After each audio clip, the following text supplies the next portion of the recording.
Hello प्यारे विद्यार्थियों, आप सभी को नमस्कार। तो आज हम शुरू करने जा रहे हैं क्लास 10 का मैथमेटिक्स का कंप्लीट रिवीजन। पहले मैंने एक वीडियो डाला था, उसमें बताया था कि कौन सी यूनिट कितने मार्क्स की है और कितना वेटेज है, सभी मैंने बता दिया है। आज इस वीडियो में हम कंप्लीट रिवीजन करने वाले हैं 3 से 4 चैप्टर का। और अभी तक आपने अच्छी तैयारी की होगी, रिवीजन भी कंप्लीट हो गया और आपकी तैयारी भी अच्छी चल रही होगी। और ऐसा कोई बच्चा नहीं होगा जिसने कुछ भी नहीं पढ़ा है और 10th क्लास में है, ऐसा तो कोई होगा नहीं। और होगा है तो मैं कोशिश करूंगा कि आपका पूरा पूरा चैप्टर कंप्लीट रिवीजन कराऊं, और वो कंप्लीट रिवीजन कराऊं उसके बेस पे आप किसी भी ईयर्स का मॉडल पेपर उठा के सॉल्व करोगे तो आसानी से सॉल्व हो जाएगा। और आपके लिए 2 लाइनें। अभी इन बाजों की असली उड़ान बाकी है, अभी इन बाजों की असली उड़ान बाकी है, अभी इन परिंदों का असली इम्तिहान बाकी है, अभी अभी तो लांगी है मुट्ठी भर जमीन, अभी तो पूरा आसमान बाकी है। तो चलो अब जल्दी से शुरू करते हैं। सबसे पहला चैप्टर आज शुरू करेंगे ट्रिगोनोमेट्री। ट्रिगोनोमेट्री ट्रिगोनोमेट्री पहली यूनिट शुरू करने वाले ट्रिगोनोमेट्री। अब देखो, ट्रिगोनोमेट्री के अंतर्गत 3 यूनिट आएंगी। एक तो जो त्रिकोणमिति का परिचय यानी इंट्रोडक्शन ऑफ ट्रिगोनोमेट्री आएगी, और दूसरी आएगी सर्वसमीका, त्रिकोणमिति की सर्वसमीका, तो आइडेंटिटी ऑफ ट्रिगोनोमेट्री। और तीसरी इसमें आएगी एप्लीकेशंस ऑफ ट्रिगोनोमेट्री। यानी इस यूनिट के अंतर्गत 3 चैप्टर आएंगे 10th क्लास के, और तीनों में यानी इस मैथमेटिक्स की बात करें तो उसमें सबसे सिंपल यही टॉपिक है और सबसे ज्यादा वेटेज का ये है, और आसानी से आप इस क्वेश्चन को अटेम्प्ट भी कर पाओगे। तो देखो सर, पहले ये बताओ कि आपके मन में क्वेश्चन आ रहा होगा कि ये ट्रिगोनोमेट्री क्या है, जिसने अभी तक कुछ नहीं पढ़ा है, पहली बार आए। तो देखो, ट्रिगोनोमेट्री का मतलब क्या होता है? ट्री का मतलब 3, गोन का मतलब भुजा, और मेट्रोन का मतलब मापना। तो त्रिभुज की ट्रिगोनोमेट्री के अंतर्गत त्रिभुज की भुजाओं और उसके कोणों का अध्ययन किया जाता है, उसे ट्रिगोनोमेट्री कहते हैं। अब त्रिभुज कैसा होना चाहिए? तो देखो, त्रिभुज होना चाहिए वो इसके अंतर्गत समकोण त्रिभुज होगा, यानी 99% जो ट्रिगोनोमेट्री के अंदर ट्रायंगल यूज होगा वो समकोण त्रिभुज होगा। अब देखो, ये हो गया समकोण त्रिभुज।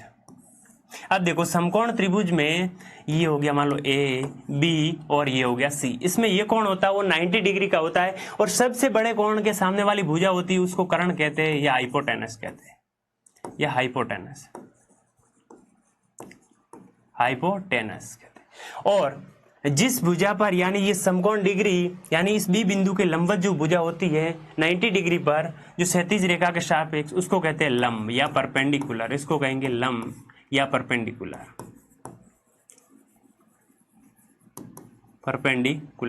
और ये बेस वाली जो आधार वाली है उस भुजा को कहेंगे बेस या आधार। ये हो जाएगा बेस या आधार। अब देखो, ट्रिगोनोमेट्री के अंदर त्रिभुज की भुजाओं और उसके कोणों के मध्य संबंधों या उसके मापन का अध्ययन किया जाता है। अब ट्रिगोनोमेट्री के अंतर्गत 6 ट्रिगोनोमेट्री रेशियो होते हैं। अब ट्रिगोनोमेट्री रेशियो क्या होता है? तो ट्रिगोनोमेट्री रेशियो है वो त्रिभुज की भुजाओं और उसके न्यून कोणों के मध्य संबंध बताते हैं, उसे ट्रिगोनोमेट्री रेशियो कहते हैं, यानी त्रिकोणमिति अनुपात कहते हैं। और ये 6 प्रकार के होते हैं। अब मैंने इसको यदि थीटा मान लिया तो ट्रिगोनोमेट्री रेशियो टोटल 6 होते हैं। कौन कौन से होते हैं? तो पहला होता है साइन थीटा, यदि मैंने इसको थीटा मानना है तो ये साइन थीटा हो जाएगा। इसके अलावा दूसरा होता है कॉस थीटा, तीसरा होता है टेन थीटा, और चौथा होता है कॉट थीटा, पांचवा होता है सेक थीटा और कोसेक थीटा। यानी ये 6 ट्रिगोनोमेट्री रेशियो होते हैं जिसका हमें अध्ययन करना है। तो ट्रिगोनोमेट्री साइन थीटा में क्या होता है? तो देखो, पहले तो इस कोण के सामने वाली भुजा को कहेंगे सम्मुख रेखा, यानी सामने वाली भुजा को सम्मुख रेखा, यानी ये लंबवत भुजा है तो इसको लंब कहेंगे। और इसको कहेंगे बेस, संलग्न भुजा, यानी कोण सी की संलग्न भुजा, और सबसे लंबी भुजा को कहेंगे कर्ण। तो साइन थीटा बराबर होता है परपेंडिकुलर बटे बेस, परपेंडिकुलर बटे हाइपोटेनस, कर्ण होता है परपेंडिकुलर बटे हाइपोटेनस। तो इसमें परपेंडिकुलर क्या हो जाएगी? तो ये ए बी हो जाएगी, तो ये हो जाएगी ए बी बटे, ये हो जाएगी ए सी। और इसके अंदर क्या हो जाएगी? Cos theta. कोस थीटा में ये थीटा की संलग्न भुजा ली जाती है, तो इसमें हो जाएगा आधार बटे कर्ण, तो ये हो जाएगा बेस बटे हाइपोटेनस, यानी इसको ऐसे लिख सकते हैं बीसी बटे एसी, ये हो जाएगा बीसी बटे एसी। और टेन थीटा में क्या होता है, टेन थीटा में होती है लंब बटे आधार, यानी कोण की सम्मुख भुजा और बटे में आती है संलग्न भुजा। तो यहाँ से हो जाएगी परपेंडिकुलर बटे बेस, यानी यहाँ से हो जाएगी ए बी बटे बी सी। और कोट थीटा के अंदर क्या होता है, cot theta just tan theta का उल्टा, यानी कोट थीटा के अंदर हम ये बेस लेंगे संलग्न भुजा और बटे में ये आ जाएगी लंब। तो यहाँ से हो जाएगा बेस बटे परपेंडिकुलर, यानी इसको लिख सकते हैं बी सी बटे ए बी। और कोसेक थीटा के अंदर सेक थीटा के अंदर आएगा, सेक थीटा होता है जस्ट कोस थीटा का उल्टा, यानी इसके अंदर क्या आ जाएगा कर्ण बटे बेस संलग्न भुजा, यानी इसमें आ जाएगा हाइपोटेनस बटे आ जाएगा बेस, यानी आ जाएगा एसी बटे हो जाएगा बीसी। और लास्ट है ट्रिगोनोमेट्री रेशियो कोसेक थीटा बराबर होता है कर्ण बटे यानी साइन थीटा का उल्टा, कर्ण बटे होता है परपेंडिकुलर, यानी इसको हम लिख सकते हैं एसी बटे ए बी। ये 6 ट्रिगोनोमेट्री रेशियो होते हैं, ट्रिगोनोमेट्री रेशियो से होते हैं। अब इसका मान ये होता है यानी साइन थीटा परपेंडिकुलर बटे हाइपोटेनस होता है। अब इसको ध्यान में रखना। अब इसकी ट्रिक मैं बता देता हूँ कि भाई यदि आपको याद नहीं हो तो ये ट्रिक है सिंपल। ट्रिक क्या होती है, हिंदी में इसको कहेंगे लाल बटे कका,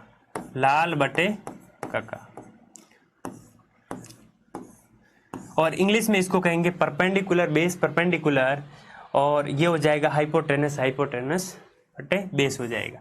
अब देखो इसको क्या मानना है, तो यहां से शुरू करना है, ये हो जाएगा साइन थीटा, ये हो जाएगा कॉस थीटा, यानी इसको ऐसे लिखना साइन थीटा बराबर लंब बटे कर्ण हो जाएगा, और कॉस थीटा बराबर आधार बटे कर्ण हो जाएगा, और ये हो जाएगा टेन थीटा, और ये हो जाएगा टेन थीटा का उल्टा, ये हो जाएगा कॉट थीटा। अब कॉट थीटा को ऐसे लिखना है, इसका जस्ट उल्टा हो जाएगा कॉट थीटा, यानी आधार बटे लंब लिखना है, यहाँ से शुरू करना। तो ये हो जाएगा सेक थीटा और ये हो जाएगा कोसेक थीटा। ये ट्रिक हो गई। अब इसको इंग्लिश में लिखना है तो आप इसको लिख सकते हो परपेंडिकुलर बेस परपेंडिकुलर हाइपोटेनस और बेस। ठीक है, ये ट्रिगोनोमेट्री रेशियो हो गया इसका फर्स्ट पोर्शन। अब इसके अलावा देखो, इसके अलावा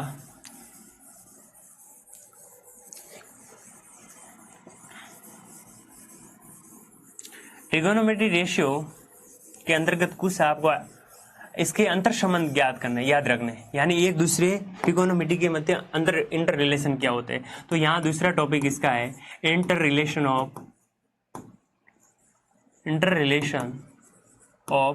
ट्रिगोनोमेट्रिक रेशियो, यानी एक दूसरे ट्रिगोनोमेट्री रेशियो के मध्य अंतर संबंध क्या होता है। तब इसमें ध्यान रखना आपको कि कोसेक थीटा बराबर ये होता है 1 बटे साइन थीटा, और सेकंड इसका ध्यान रखना sec theta is equal to होता है 1 बटे sec theta is equal to हो जाएगा 1 बटे कॉस थीटा, और थर्ड इसमें हो जाएगा टेन थीटा बराबर 1 बटे कॉट थीटा। ये तीन एक दूसरे के उल्टे होते हैं। अब देखो चौथा इसमें ध्यान रखना कि tan theta is equal to क्या होता है, तो साइन थीटा बटे कॉस थीटा होता है। और पांचवा है इसमें कॉट थीटा बराबर होता है जस्ट टेन का उल्टा, यहाँ से हो जाएगा कॉस थीटा बटे साइन थीटा, ये हो जाएगा। ये एक दूसरे में इंटर रिलेशन है, ये आपको ध्यान रखना। इसके अलावा अब दूसरे टॉपिक पे जाएंगे आइडेंटिटी ऑफ ट्रिगोनोमेट्री रेशियो। अब इसमें आपको सिर्फ एक फॉर्मूला ध्यान रखना है, वो कौन सा है, तो इसमें थर्ड टॉपिक जाएंगे आइडेंटिटी ऑफ ट्रिगोनोमेट्री रेशियो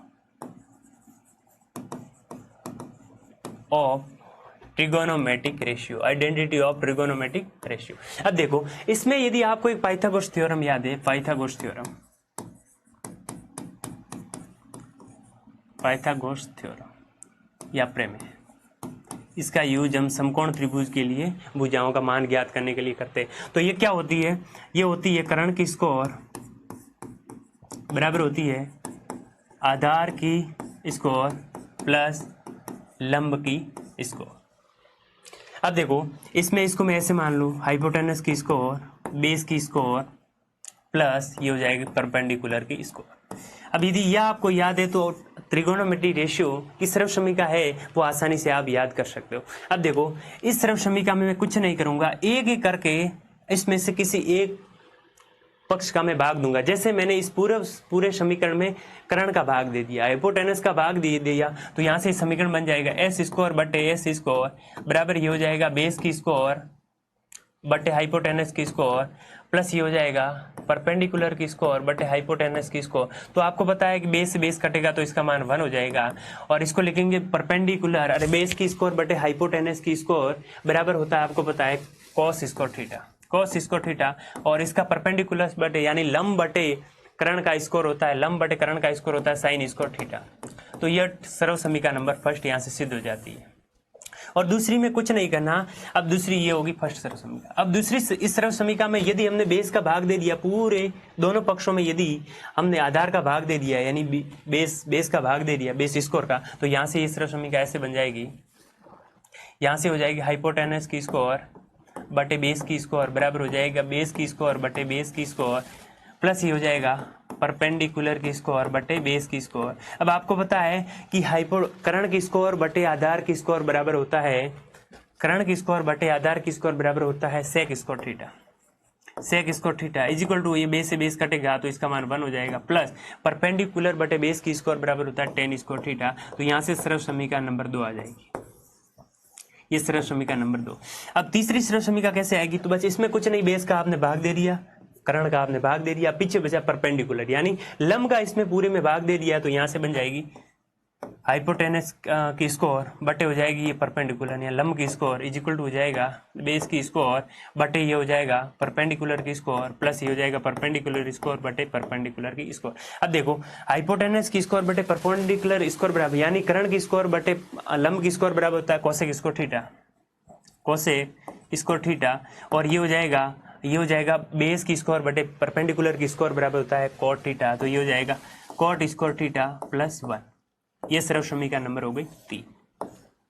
अब ये सर्व समीका 3 इसका बहुत इंपॉर्टेंट होता है और हर साल इसमें से 4 नंबर का या 6 नंबर का क्वेश्चन आता है। बस ये 3 सर्व समीका किससे आई तो इससे आसानी से याद हो जाएगी।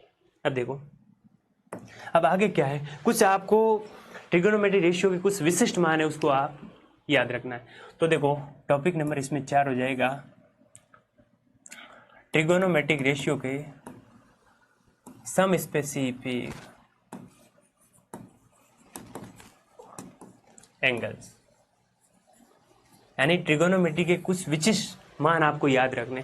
याद नहीं होगा तो मैं ट्रिक से बता दूंगा, यदि एक भी वैल्यू आपको याद नहीं हो रही है तो देखो यहां तो लिखना आपको एंगल इन डिग्री और यहां लिखना ट्रिगोनोमेट्रिक रेशियो।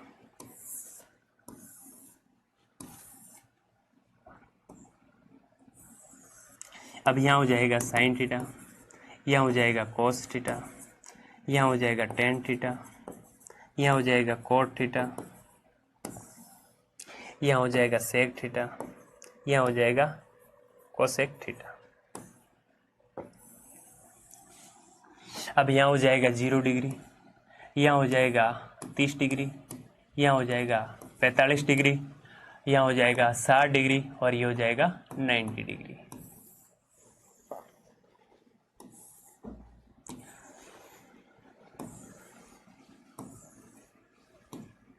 अब देखो इसमें क्या हो जाएगा, यदि साइन थीटा, अब यदि आपको याद हो तो अच्छी बात है कि सर हमें तो याद नहीं हो सकते, तो ठीक है। देखो अब यहाँ कुछ नहीं लिखना, तो ऊपर 0 डिग्री है तो ट्रिक क्या हो जाएगी, एक भी वैल्यू याद नहीं हो, 0 डिग्री हो जाएगी, ये 30 डिग्री हो जाएगी, ये 45 डिग्री हो जाएगी, ये 60 हो जाएगी और ये 90 डिग्री। अब कुछ नहीं, यहाँ से शुरू कर देना गिनती, यहाँ 1 हो जाएगा, यहाँ 2 हो जाएगा, यहाँ 3 हो जाएगा, यहाँ 4 यहाँ 0 से शुरू करना, ठीक 0 से शुरू हो जाएगी। तो यहाँ से 0 से यदि आपने शुरू कर दी 0 1 2 3 4, अब कुछ नहीं आपने 0 से शुरू कर दिया और पूर्व में सभी में किसका भाग दे दिया, 4 का भाग दे दिया, इसमें भी 4 का भाग, इसमें भी 4 का भाग, इसमें भी 4 का भाग, इसमें भी 4 का भाग और इसमें भी 4 का भाग। और क्या कर दिया, जैसे ही 4 का भाग दिया फिर इस सभी का वर्गमूल ले लिया, इसको रूट ले लिया, इसको रूट ले लिया, तो यहाँ से साइन की पूरी वैल्यू आ जाएगी। साइन 1/0 का मतलब 0 ही होता है, 1/4 का मतलब 1/2 होता है, आपको पता है कि 4 का इसको रूट 2 होता है। अब ये हो जाएगा 2 से ये कैंसिल हो जाएगा तो 1/2, तो ये रूट के अंदर 1/√2 आ जाएगा, यहाँ से 3 पर रूट रहेगा और 2 का जो स्क्वायर होता है 4, तो यहाँ से 4 का स्क्वायर रूट हो जाएगा 2 और ये हो जाएगा कैंसिल हो जाएगा तो 1। ये पूरी साइन 90 तक ये वैल्यू आ गई। और आपको जो 10th क्लास में वो साइन या किसी भी वैल्यू है वो 90 तक ही याद रखनी, इससे ज़्यादा याद नहीं रखनी। तो देखो साइन 0 का मान 0 आ जाएगा, 30 का मान कितना है 1/2 आ जाएगा, 45 का मान कितना आ जाएगा 1/√2 आ जाएगा, 60 का मान कितना आ जाएगा तो √3/2 और ये हो जाएगा 1। अब यदि आपको ये वैल्यू याद हो गई तो कुछ नहीं, इसका जस्ट उल्टा होता है cos थीटा। तो यहाँ से शुरू कर दो, cos 1 हो जाएगा और यहाँ से हो जाएगा इसका उल्टा, तो ये √3/2 हो जाएगा और ये सेम का सेम रहेगा और ये हो जाएगा 1/2 हो जाएगा और ये 0 हो जाएगा। अब tan थीटा बराबर अभी मैंने क्या लिखा है था कि tan theta is equal to होता है sin थीटा बटे cos थीटा, और एक फॉर्मूला लिखा है था कि tan थीटा का जस्ट उल्टा क्या होता है 1/cos थीटा। बस यहाँ से दोनों वैल्यू आ जाएगी। अब देखो sin बटे cos हो जाएगा तो इसका मान हो जाएगा 0, इसमें इसका भाग दे दिया तो यहाँ से आ जाएगा 1/√3 आ जाएगा और यहाँ से क्या आ जाएगा, थोड़ा ऊपर लिख देता हूँ। अब देखो इसका वैल्यू हो जाएगा 0, इसका मान आ जाएगा 1/√3 और ये √2 से √2 कैंसिल 1 हो जाएगा और यहाँ से वैल्यू आ जाएगी √3 और आपको पता है 1/0 है नहीं अपरिभाषी इंडेफिनेट होता है, ठीक है। अब यहाँ देखो जस्ट इसका उल्टा कर दो, इसका उल्टा यहाँ से शुरू कर दो, जो 90 sin 90 tan 90 का मान है वो हो जाएगा cot 0 का मान, तो इसका उल्टा हो जाएगा तो ये हो जाएगा इन्फिनिटी और इसका उल्टा यहाँ से देखो ये √3 किसका हो जाएगा cot 30 का मान और ये 1 का 1 रहेगा और cot 60 का मान हो जाएगा 1/√3 और ये 0 हो जाएगा। अब अभी हमने पढ़ा था इंटर रिलेशन में अंतर समन क्या होता है त्रिकोणमिति, तो उसमें sec theta is equal to होता है 1/cos थीटा, बस इसका उल्टा कर दो ये होता है। तो 1/cos थीटा तो 1 ये cos थीटा 1 करेंगे 1/1 तो 1 हो जाएगा, इसका उल्टा कर दो तो 2/√3 हो जाएगा और इसका उल्टा करेंगे तो कितना हो जाएगा √2 हो जाएगा, इसका उल्टा करेंगे तो 2 हो जाएगा और इसका उल्टा करेंगे 1/0 का मतलब इंडेफिनेट हो जाएगा अपरिभाषी। अब आपको पता है इसका उल्टा और cosec थीटा बराबर क्या होता है, cosec थीटा बराबर 1/sin थीटा होता है, तो साइन का उल्टा करेंगे तो 1/0 इंडेफिनेट, इसका उल्टा कर दो sec का उल्टा होता है cosec थीटा, तो यहाँ से क्या आ जाएगा ये हो जाएगा, तो यहाँ से ये हो जाएगा, इसका उल्टा करेंगे तो ये 2 हो जाएगा, ये √2 हो जाएगा और ये 2/√3 आ जाएगा और ये 1 हो जाएगा। बस ये कुछ इंपॉर्टेंट वैल्यू है जो आपको याद रखनी है, ये तो याद होनी चाहिए, एग्जाम में सीधे आती है, ठीक है। अब देखो अब इसके अलावा इसमें क्या ध्यान रखना, कुछ कॉम्प्लीमेंट्री एंगल है, यानी पूरक कोण क्या होता है, जैसे साइन किस में सेंज होगा कॉस किस में सेंज होगा ये समझना है, ठीक है। तो अब देखो कॉम्प्लीमेंट्री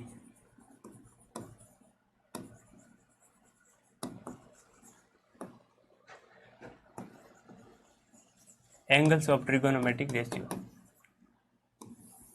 या complementary angles of trigonometric ratio. अब देखो इसमें क्या करना है कि जैसे देखो ये ध्यान रखना कि साइन हमेशा किस में सेंज हो जाएगा, साइन हमेशा सेंज होगा तो किस में होगा cos थीटा में, और cos हमेशा किस में सेंज हो जाएगा साइन में, और tan किस में सेंज हो जाएगा, tan थीटा सेंज होगा cot थीटा में, और cot थीटा tan में सेंज हो जाएगा, और sec थीटा किस में सेंज हो जाएगा तो cosec थीटा में, cosec थीटा में, और cosec किस में हो जाएगा sec थीटा में। तो बस कॉम्प्लीमेंट्री एंगल में क्या होगा, यानी जिसमें थीटा का मैक्सिमम मान है वो 90 डिग्री हो सकता है, आपको पता है कॉम्प्लीमेंट्री यानी पूरक कोणों का मान कितना होता है, पूरक कोणों का मान होता है वो 90 डिग्री होता है। तो बस जैसे मैंने ये एक त्रिभुज ले लिया, ये हो जाएगा जैसे ये A हो गई, ये B हो गई और ये C हो गई, ये बेस हो गया, ये परपेंडिकुलर हो गया, ये अलग अलग के लिए, जैसे इस कोण के लिए बेस ये हो जाएगा, इस कोण के लिए बेस ये हो जाएगा और लंब ये हो जाएगा और ये हो जाएगा हाइपोटेनस, और ये 90 है ये थीटा है, तो ये त्रिभुज के तीनों कोणों का ये होगा 180 डिग्री, तो इसमें से ये घटा दिया तो ये हो जाएगा 90 माइनस थीटा, 90 माइनस थीटा आ जाएगा। अब देखो cos साइन थीटा किस में सेंज होता है cos थीटा, तो sine theta is equal to या साइन 90 माइनस थीटा, तो ये हो जाएगा, तो साइन 90 माइनस थीटा बराबर क्या हो जाएगा, तो आपने कोण ये ले लिया तो इसके लिए क्या हो जाएगी सम्मुख भुजा, इस कोण के लिए सम्मुख भुजा ये हो जाएगी, बे परपेंडिकुलर ये बन जाएगा, तो साइन 90 माइनस थीटा है तो ये क्या हो जाएगा BC बटे कर्ण हो जाएगा हाइपोटेनस, यानी क्या हो जाएगी SC। अब आपको पता है यदि मैं इस थीटा को लिया होता, यदि साइन थीटा, तो यदि मैंने cos थीटा को लिया होता तो cos थीटा बराबर क्या हो जाएगा, cos थीटा बराबर BC बटे SC, यानी cos थीटा बराबर ये सेम होता है कि नहीं होता, बस कुछ नहीं, 90 माइनस थीटा का मतलब साइन थीटा सेंज हो गया cos थीटा। अब थीटा मैंने ये लिया था तो इसके लिए ये हो जाएगा लंब और ये कर्ण हो जाएगा। और मैंने cos थीटा लिया तो cos थीटा बराबर ये इसके लिए क्या हो जाएगा, आधार, संलग्न भुजा आधार हो जाएगी, ये कर्ण हो जाएगी, तो ये किसके बराबर हो जाएगा, cos थीटा। इसी प्रकार यदि बात करेंगे तो cos 90 माइनस थीटा। अब cos 90 माइनस थीटा मैंने लिया तो cos 90 थीटा, ये मैंने cos थीटा 90 लिया तो इसके लिए किस भुजा का यूज करते हैं, तो ये हो जाएगी संलग्न भुजा और ये कर्ण हो जाएगी, तो इसके लिए ये हो जाएगा ए बी बटे हो जाएगी एसी, ए बी बटे एसी। अब यहाँ से साइन थीटा बराबर क्या होता है, आपको पता है साइन थीटा बराबर क्या होता है, लंब बटे कर्ण, यानी सम्मुख भुजा बटे कर्ण। ठीक है, तो ये हो जाएगा ए बी बटे एसी, तो ये ए बी बटे एसी बराबर साइन थीटा। और बाकी ट्रिगोनोमेट्री रेशियो भी ऐसे हो जाएगा, जैसे टेन थीटा सेम का सेम, टेन 90 माइनस थीटा किस में चेंज हो जाएगा, तो टेन 90 माइनस थीटा आपको पता है, टेन के लिए ये कर्ण हो जाएगा, तो BC बटे क्या हो जाएगा, BC बटे ए बी हो जाएगा। और ये किसके बराबर होता है, कॉट थीटा के बराबर होता है, यानी कॉट थीटा, ये कौन लिया, ये 90 माइनस थीटा कौन ले रहा हूँ, दूसरा कौन ये ले। अब ये इसी प्रकार चेंज हो जाएगा, cot 90 minus theta, cot 90 minus theta बराबर क्या हो जाएगा, cot 90 minus theta, cot 90 minus theta हो जाएगा, तो इसके लिए ये हो जाएगा बेस, तो ये हो जाएगा ए बी बटे BC बराबर क्या हो जाएगा, ये हो जाएगा टेन थीटा।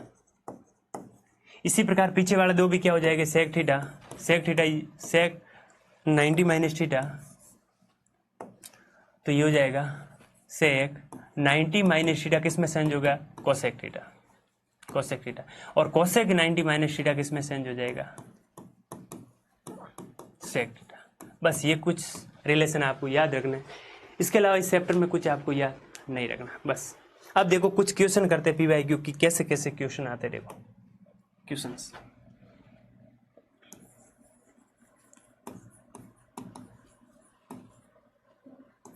अब देखो, तो इसमें जैसे फर्स्ट क्वेश्चन की बात करो, यदि पहले टाइप के क्वेश्चन जो इसमें आते हैं, तो देखो आपको कोई वैल्यू दी हुई होगी, कि जैसे आपको वैल्यू दी हुई है साइन थीटा बराबर 4/5, आपको साइन थीटा की वैल्यू दी होगी, और आपको कहेंगे कि फाइंड द वैल्यू, आपको मान ज्ञात करने के लिए कहेंगे कि 1 माइनस टेन स्क्वायर थीटा बटे 1 प्लस टेन स्क्वायर थीटा का मान ज्ञात करो। इसका मान ज्ञात करने के लिए कहेंगे, अब ये ट्रिगोनोमेट्री रेशियो आपको दिया हुआ है, इसका मान ज्ञात करने के लिए कहेंगे तो आप कैसे निकालेंगे, तो पहले देखो साइन थीटा आपको पता है, पहले बनाओगे ट्रायंगल, ये 90 डिग्री, तो आपको पता है साइन थीटा बराबर क्या होता है, लंब बटे कर्ण, तो ये मान लो मैंने थीटा मान लिया, ये थीटा है, तो ये आपको दिया हुआ है 4 और ये कर्ण 5 दिया हुआ है, तो ट्रिपलेट से आप निकाल सकते हैं कि कर्ण यानी हाइपोटेनस की स्कोर आपको 5 दी हुई है, ये फॉर्मूला यूज करके S की स्कोर बराबर P की स्कोर प्लस B की स्कोर, आधार की स्कोर प्लस कर्ण की स्कोर, तो ये दिया हुआ आपको 5 इकाई है, तो ये हो जाएगा 5 की स्कोर, यानी यहाँ से आ जाएगा, ये हो जाएगा 5 की स्कोर बराबर, ये परपेंडिकुलर भी आपको दिया हुआ 4 की स्कोर, और आपको निकालना है बेस की स्कोर। अब इसको पक्षांतर करेंगे तो ये 25 माइनस 16 बराबर B की स्कोर हो जाएगा। जब इसमें से घटाएंगे तो यहाँ से क्या आ जाएगा, B की स्कोर बराबर आ जाएगा 9, तो यहाँ से B बराबर आ जाएगा 3। अब प्लस माइनस 3 आ जाएगा, लेकिन माइनस का यूज हम नहीं करते क्योंकि किसी भुजा की लंबाई है वो माइनस नहीं होती, इसलिए यहाँ से वैलिड कौन सा हो जाएगा, B बराबर +3 इकाई जो भी।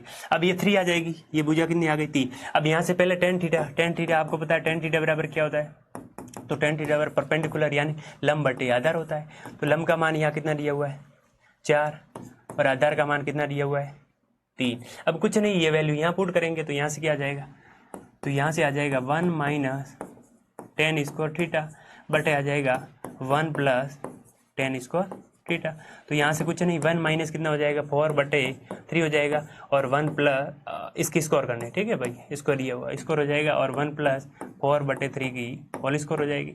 अब यहाँ से क्या हो जाएगा, यहाँ से इसको खोलेंगे तब क्या हो जाएगा, 1 माइनस 16/9 हो जाएगा, और बटे में हो जाएगा 1 प्लस 16/9। अब कुछ नहीं, इसका एलसीएम ले लो, तो यहाँ से क्या हो जाएगा 9 माइनस 16 और बटे में क्या आ जाएगा ये 9 ये, और नीचे आ जाएगा 9 प्लस 16 और बटे में 9 है, तो 9 से 9 कैंसिल हो जाएगा, और ये ऊपर आ जाएगा माइनस का 7 और बटे में आ जाएगा 9 16 25, यानी इसका आंसर क्या आ जाएगा -7/25। ऐसे क्वेश्चन आते हैं, ये फर्स्ट टाइप फर्स्ट।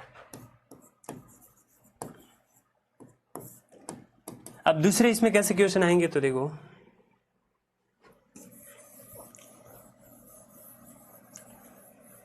अब देखो ये ट्रिगोनोमेट्री रेशियो 10th क्लास में तो इम्पोर्टेंट है, लेकिन बाकी गवर्नमेंट जो भी जितने भी गवर्नमेंट एग्जाम है उसमें भी ये इम्पोर्टेंट है। कुछ एग्जाम को छोड़ दे तो बाकी सभी के लिए यूजफुल है।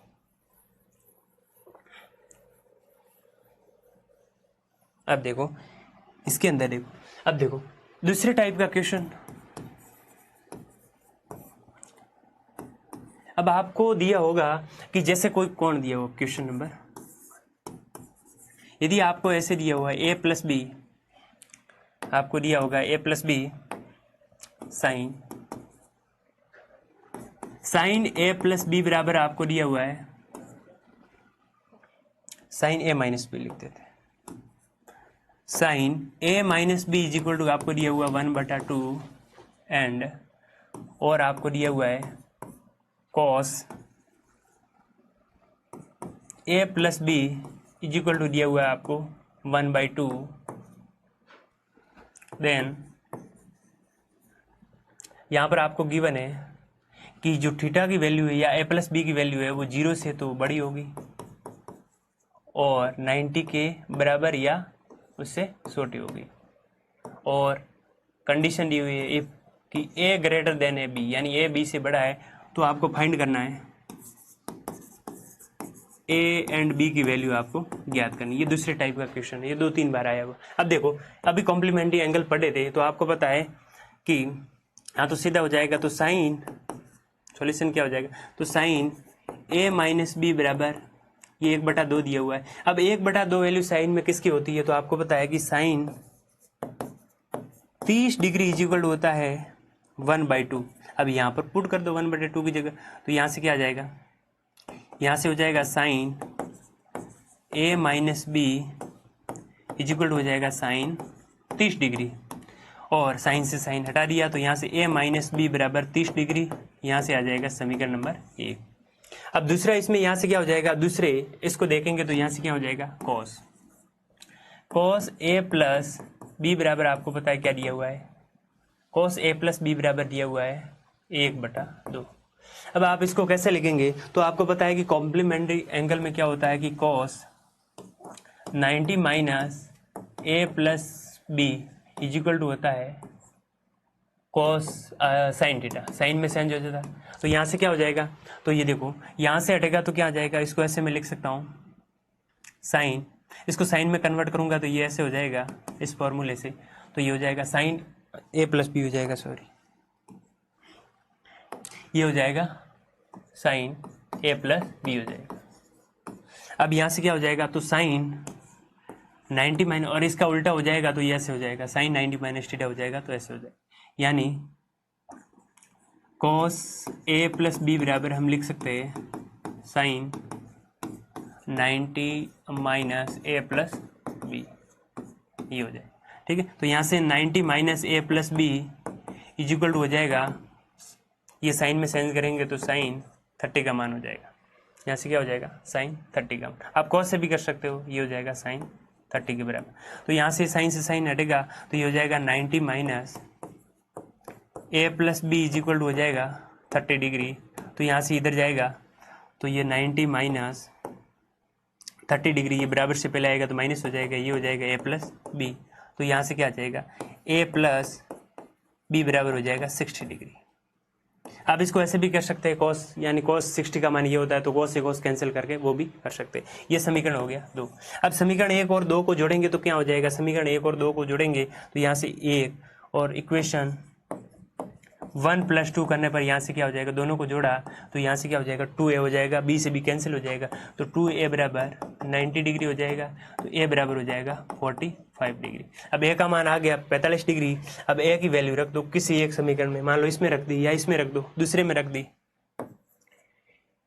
इक्वेशन 2 में a बराबर 45 डिग्री रख दी, तो यहाँ से क्या हो जाएगा a का मान कितना है 45 डिग्री प्लस b बराबर कितना हो जाएगा 60 डिग्री। अब b बराबर क्या हो जाएगा, तो 60 को घटा दो, 60 माइनस 45, तो यहाँ से b बराबर आ जाएगी 15 डिग्री। ये b का मान आ गया। अब b का मान ज्ञात करना था, वो यहाँ से आ गया। अब देखो b की वैल्यू आ गई, आपको पता है कि इसमें क्या दिया हो कंडीशन की b का मान जोड़ेंगे तो 90 के बराबर हो सकता है, उससे कम, और a का मान है वो b से बड़ा है, तो a का मान 45 डिग्री, b का मान 15 डिग्री। ठीक है, अब देखो आगे क्या हो जाएगा। अब देखो इसके अलावा तीसरे टाइप के क्वेश्चन है वो कैसे आएंगे। अब इसमें देखो सर्व समीका होगी, जैसे सर्व समीका या एंगल दिए होंगे उसको हल करना है। जैसे आपको दिया हुआ है फाइंड द वैल्यू, ये एग्जांपल जैसे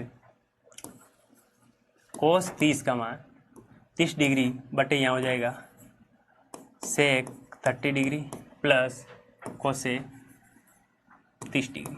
अब यहाँ पर आपको वैल्यू याद होनी चाहिए। तो यहाँ से क्या हो जाएगा, देखो कोसेक 30 का मान आपको पता है कितना होता है। कोसेक 30 का मान अभी मैंने लिखा था, कोसेक 30 का मान जस्ट साइन 60 के बराबर होता है।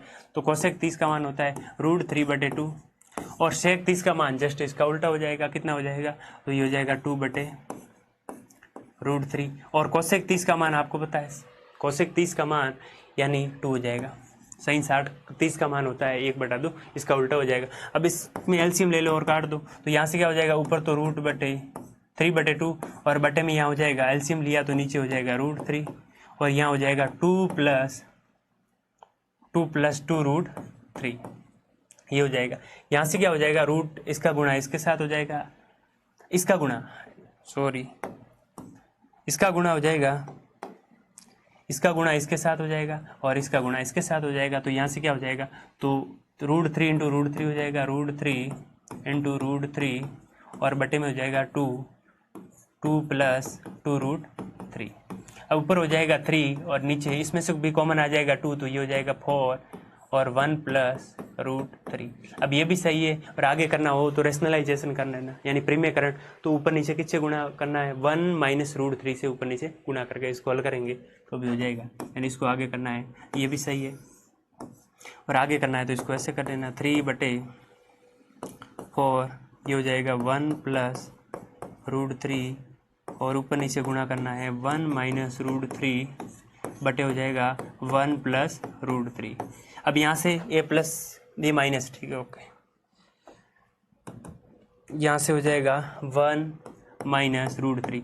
अब यहाँ से a plus b a minus b का फॉर्मूला बन जाएगा, तो यहाँ से बन जाएगा 1 - √3 और बटे में हो जाएगा 4 और 1 की स्क्वायर माइनस यानी a की square minus b square formula बन जाएगा। तो 1 माइनस ये हो जाएगा -3, तो ये रूट से हट जाएगा तो 1 - 3 हो जाएगा। यहाँ से आ जाएगा 3 हो जाएगा और ऊपर है 1 - √3 और बटे में दिया हुआ है ये माइनस का 3 हो जाएगा, तो ये कैंसिल हो जाएगा तो -2 तो -8 आ जाएगा। ये भी आंसर आ जाएगा, दोनों आंसर सही है, ठीक है। अब देखो, अब इसके अलावा जो इम्पोर्टेंट है जहाँ से क्वेश्चन आता है IPA और निम्नात्मक प्रश्न आता है, यानी 4 नंबर का क्वेश्चन आता है आइडेंटिटी ऑफ ट्रिगोनोमेट्रिक रेशियो।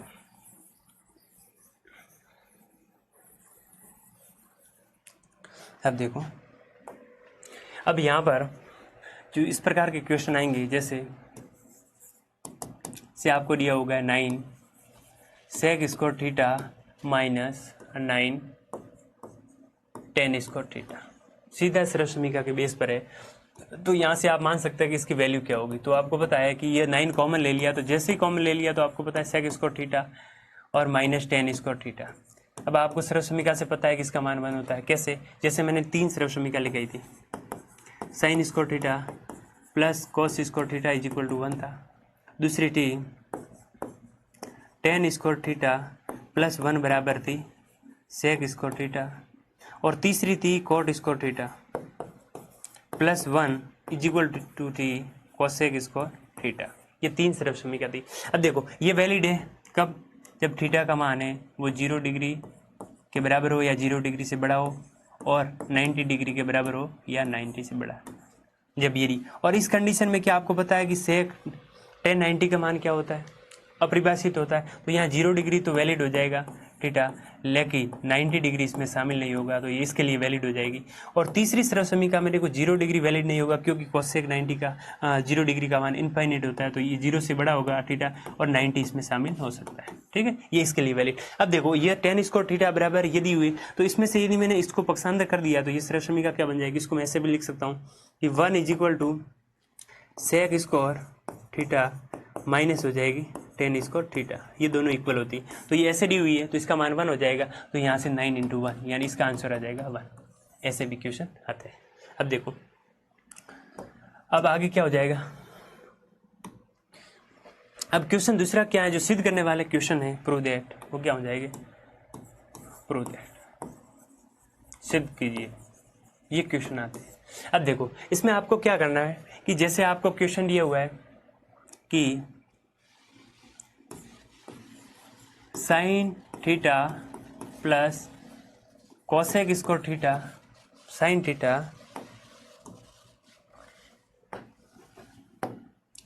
ये हो जाएगा कोसेक थीटा, इसकी होल स्क्वायर प्लस ये हो जाएगा, यहाँ से हो जाएगा cos theta plus sec theta, इसकी होल स्क्वायर बराबर हमें सिद्ध करके लाना है 7 plus tan square theta plus cot square theta, ये सिद्ध करके लाना है। तो इसमें क्या करना है, आपको किसी एक साइड को सिद्ध करना है। यह क्वेश्चन में कहा हुआ कि दोनों साइड को सिद्ध करो तो करना है, नहीं तो एक साइड को लेना है कोई भी, तो ये लेनी लेफ्ट हैंड साइड यानी इसको कहेंगे बायां पक्ष। बायां पक्ष लिया तो यहाँ से देखो, अब साइन स्क्वायर थीटा सर्वसमी का पता है आपको, a प्लस बी की होल स्क्वायर है, a प्लस बी की होल स्क्वायर खोलेंगे तो आपको पता है क्या आ जाएगा, a स्क्वायर प्लस 2ab प्लस बी स्क्वायर। और आपको ये भी पता है कि साइन थीटा बराबर होता है 1 कोसेक थीटा, और टेन थीटा बराबर आपको पता है, अरे यह कोस थीटा बराबर होता है 1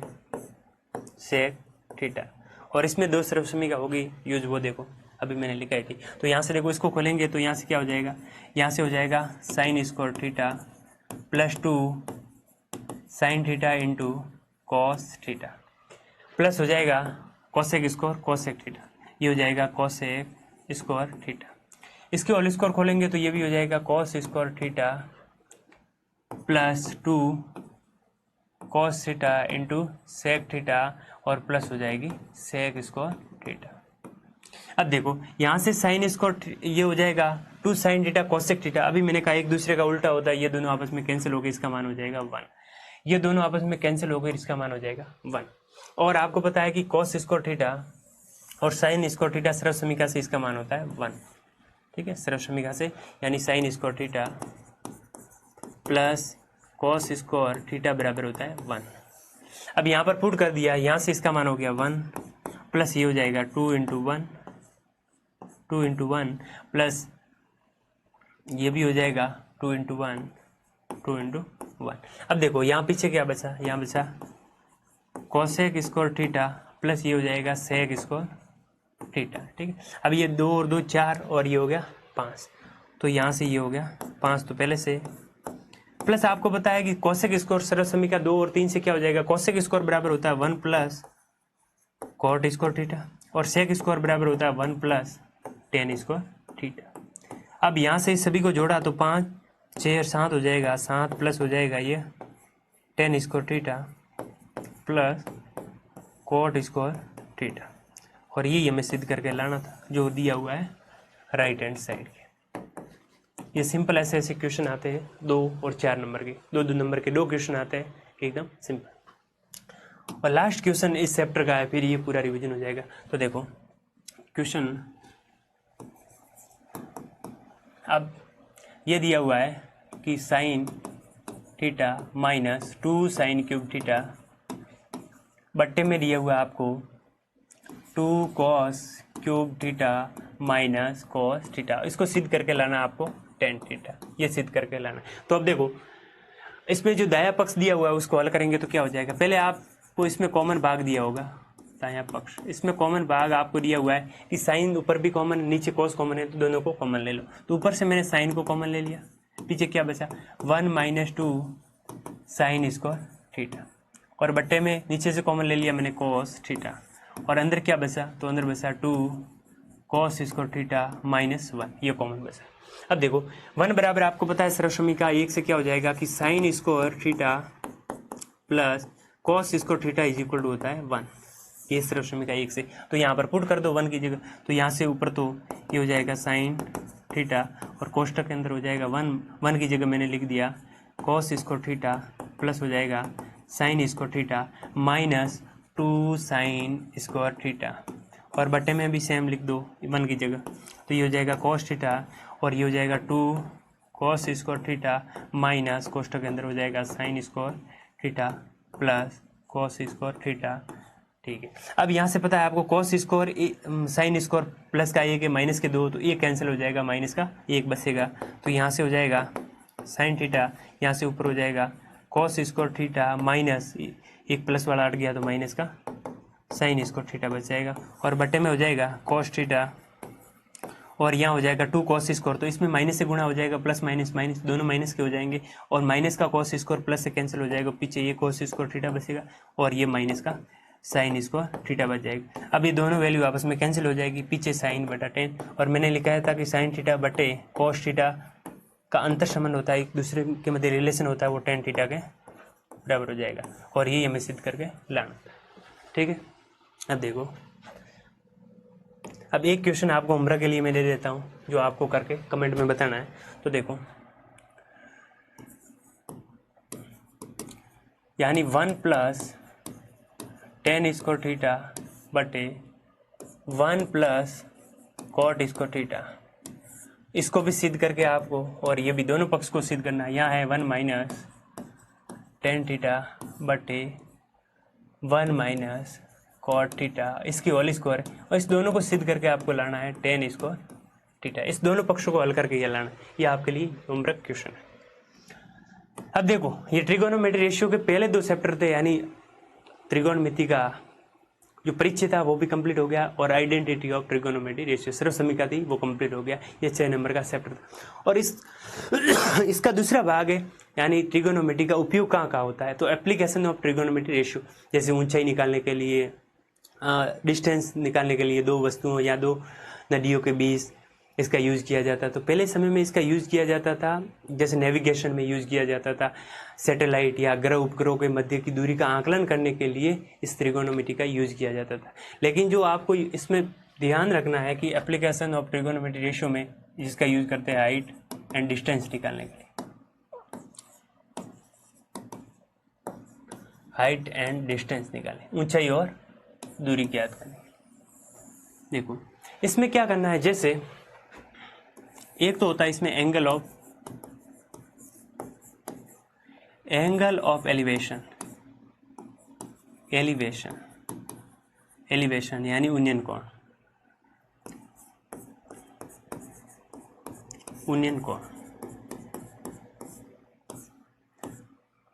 और दूसरा इसमें होता है एंगल ऑफ डिप्रेशन,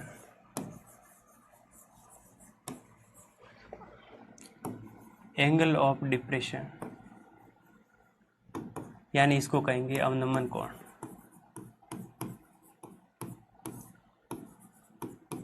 इसमें कुछ नहीं, बस इतना फर्क है कि आप देख कहाँ से रहे, देखने का सिर्फ फर्क है, नजरिए का, बाकी कुछ नहीं। अब देखो, इसमें जैसे मैं मानूं कि जैसे यहाँ पर आप खड़े हो,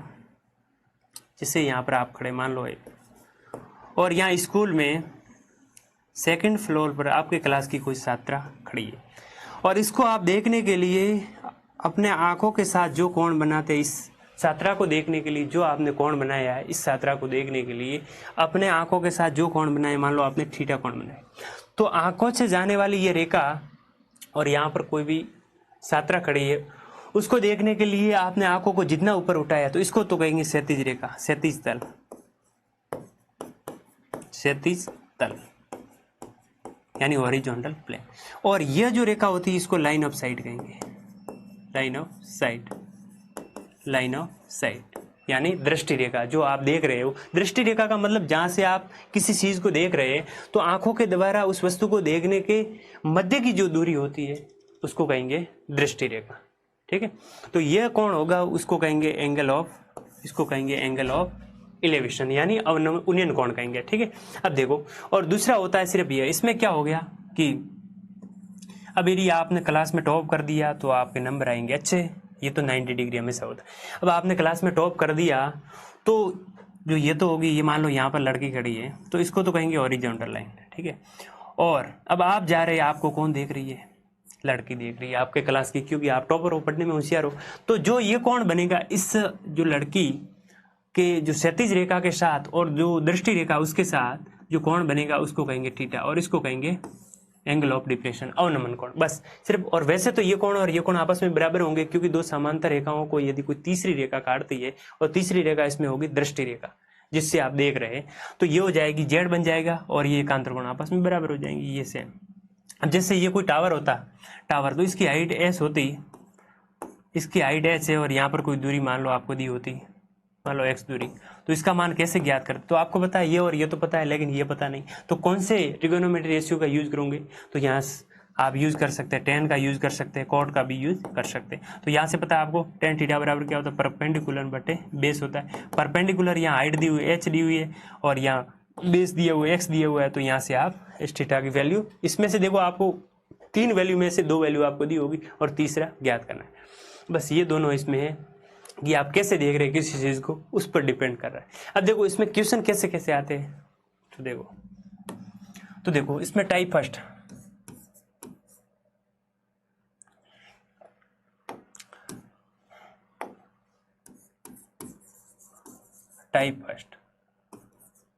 देखो एक तो आपको क्या होगा कि क्वेश्चन ऐसे दिया होगा कि जैसे ये मीनार है, जैसे आपके एनसीईआरटी बुक का एग्जाम्पल नंबर फर्स्ट, इसमें दिया हुआ है कि इसकी मीनार की ऊंचाई मान लो दी हुई है 60 मीटर,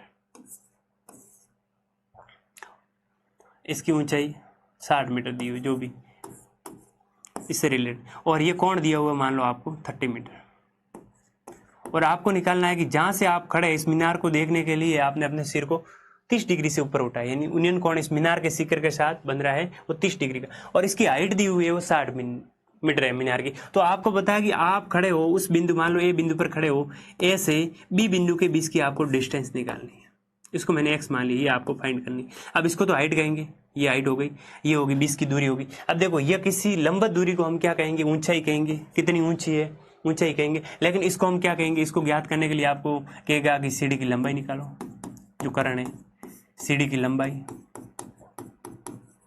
और इसको क्या कहेंगे? पतंग की डोर भी कह सकते हैं, पतंग की डोर हमेशा ऐसी होगी, करण पतंग की डोर,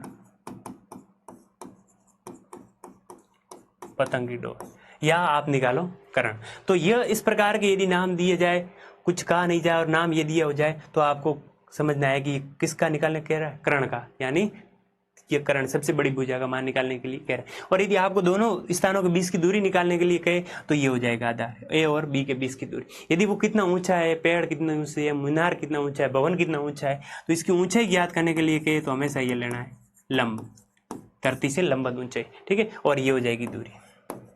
अब देखो ये टाइप फर्स्ट क्वेश्चन में आपको दिया हुआ है, तो यहाँ से आपको ये निकालनी है, तो किसका यूज करोगे? तो टेन थीटा सीधा ले लो। टेन थीटा बराबर आप क्या करोगे? तो ये हो जाएगा परपेंडिकुलर बटे बेस हो जाएगा। परपेंडिकुलर आपको पता है और टेन भी आपको दिया हुआ है। देखो यहाँ से क्या हो जाएगा? टेन का मान कितना दिया हो? टेन 30 डिग्री, तो यहाँ से आप करोगे tan 30 degree is equal to हो जाएगा 60 डिग्री आपको दिया हुआ है, आपको निकालना है एक्स का मान। तो यहाँ से देखो टेन 30 का मान होता है 1/√3 इज इक्वल टू 60 बटे हो जाएगा एक्स। अब इसको हल करेंगे तो इधर क्रॉस मल्टीप्लिकेशन करेंगे तो एक्स हो जाएगा और ये हो जाएगा 6√30, यानी इसका क्रॉस गुणा कर दिया 6√3 और ये एक्स, तो यहाँ से इतनी ऊंचाई हो जाएगी, ये मीटर में दी हुई है, तो इसकी ये ए और बी के बीच की दूरी हो जाएगी वो 60√3 हो जाएगी। और दूसरा इसमें आएगा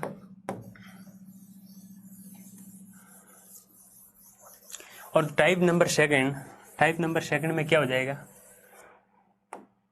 अब टाइप सेकंड जैसे आपको दिया कि ऊपर आप कहीं बैठे हो, यहाँ पर भवन पर बैठे या नदी के पल पर बैठे और यहाँ पर मान लो ये लंबवत दूरी होगी। अब आप यहाँ पर बैठे तो इसकी हाइट मान लो ऐसे होगी, क्या किसी टावर से देख रहे हैं तो मान लो 2 नावें आ रही है, मान लो नाव ए आ रही है और दूसरी ये नाव बी आ रही है, ये नाव ए हो गई और ये बी, 2 नाव आ रही है और ये इसकी लंबवत दूरी हो गई, ये 90 डिग्री हो गया। अब आप यहाँ बैठे ए बी या बी दिया हुआ है तो दूसरा मान लेते, तो यहाँ थे ओ मान लिया, इसको पी मान लो।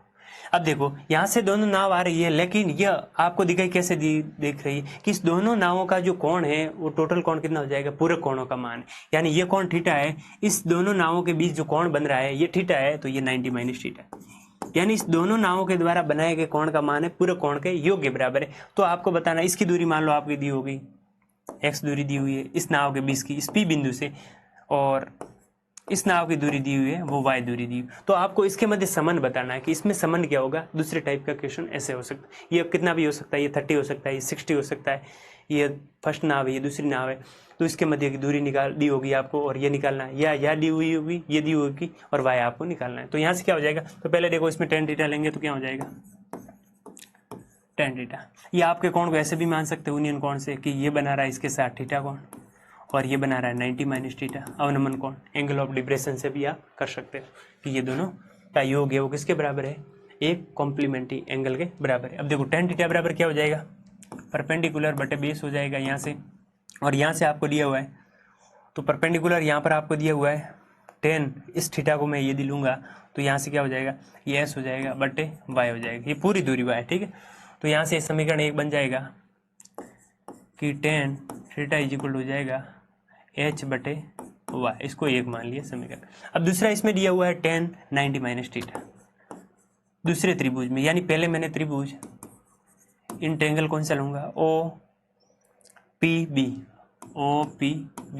में, ठीक है। और दूसरे टेंगल में ले रहा हूँ ओ पी ए दूसरे टेंगल, ठीक है, ओ पी ए। तो यहाँ से क्या हो जाएगा, इसमें tan 90 माइनस थीटा है तो tan 90 minus theta is equal to हो जाएगा, ये हो जाएगा परपेंडिकुलर बटे हो जाएगा बेस, तो परपेंडिकुलर यहाँ दिया हुआ है s बटे हो जाएगा x, इसको समीकरण 2 मान। तो समीकरण और 1 और 2, अब देखो इसमें क्या करेंगे, 1 मिनट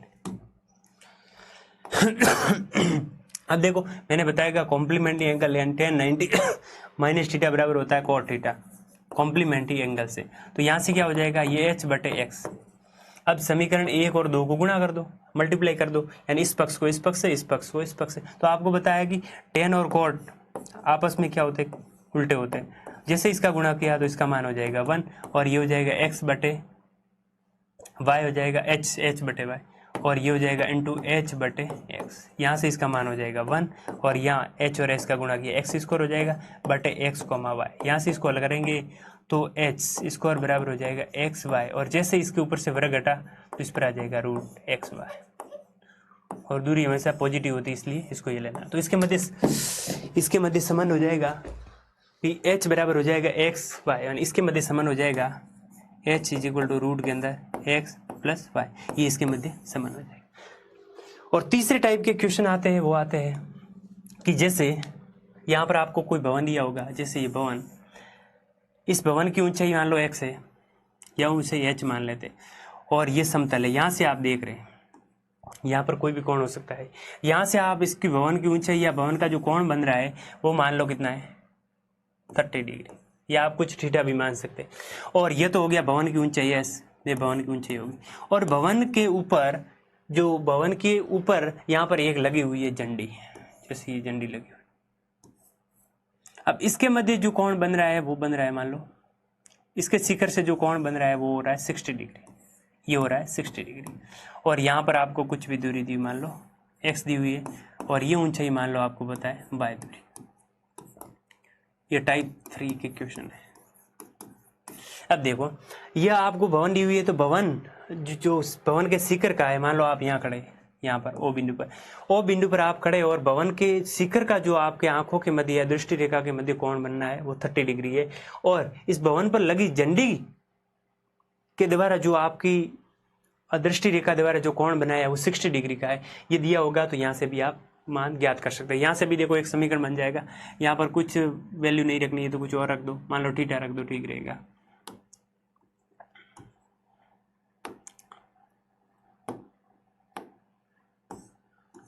ठीक है, ये हो जाएगा मान लो अल्फा और ये हो जाएगा बीटा, ठीक है। तो यहाँ से भी आप tan लेके इसको हल कर सकते हैं कि tan अल्फा बराबर क्या हो जाएगा, इसको मान लो a, इसको b मान लो, और वो दिया हुआ है।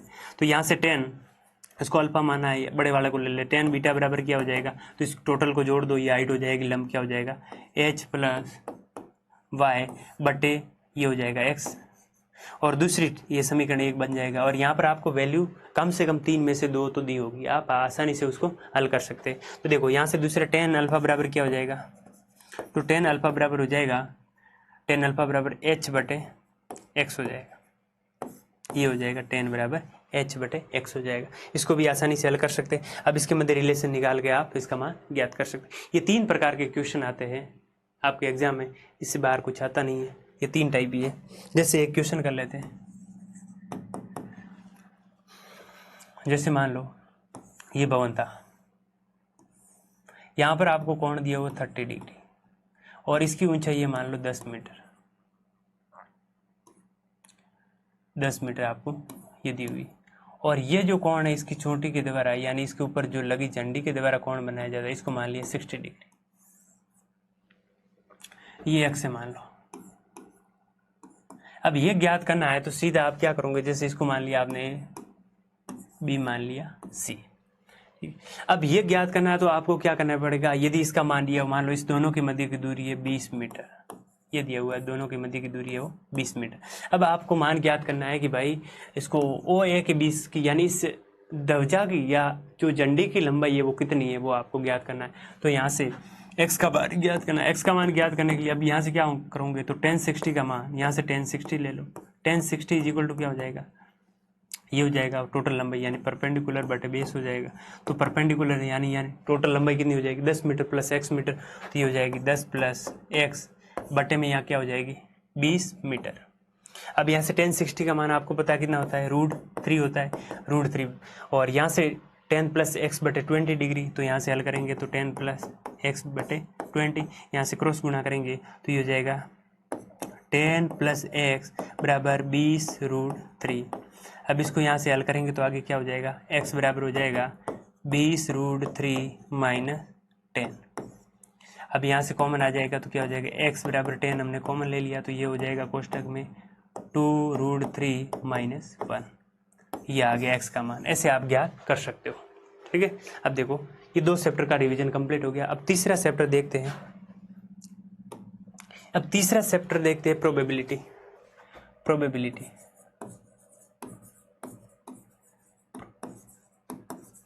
अब देखो प्रायिकता में क्या होता है, प्रोबेबिलिटी का मतलब सिंपल मतलब देखो प्रायिकता क्या होती, जैसे मान लो आज मैच मान लो इंडिया और न्यूजीलैंड के मैच, तो उससे पहले जो टॉस फेंका जाता है वो अनबायस भाषा होता है। अनबायस का मतलब पक्षपात पूर्ण नहीं होता है। जैसे उसको फेंका जाता है तो या तो हेड आएगा या टेल आएगा।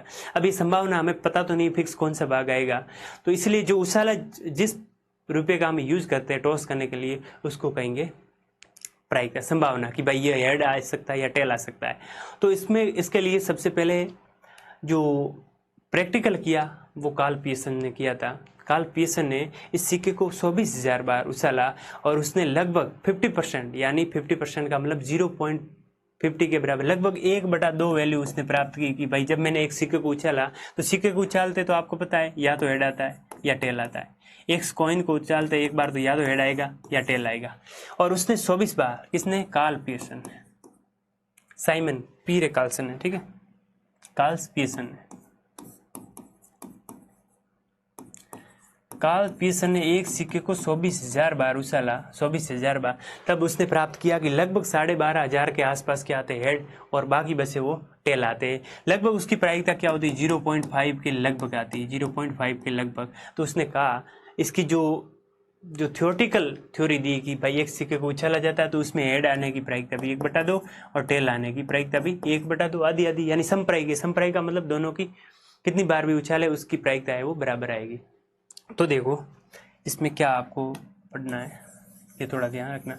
बस प्रायिकता का मतलब संयोग या किसी घटना के होने हो भी सकती है और नहीं भी हो सकती, जैसे बारिश हो भी सकती है और नहीं भी हो सकती है। तो देखो इसमें आपको क्या, जैसे घटना आई इवेंट, घटना पहले तो क्या होती है, जैसे घटना का मतलब आज मैच कर रहे हैं तो या तो पाँच हेड आएगा या टेल आएगा किसी घटना के घटित होने की, जैसे या तो हेड होगा या टेल होगा, या बारिश हो सकती है या नहीं हो सकती, ये घटना है।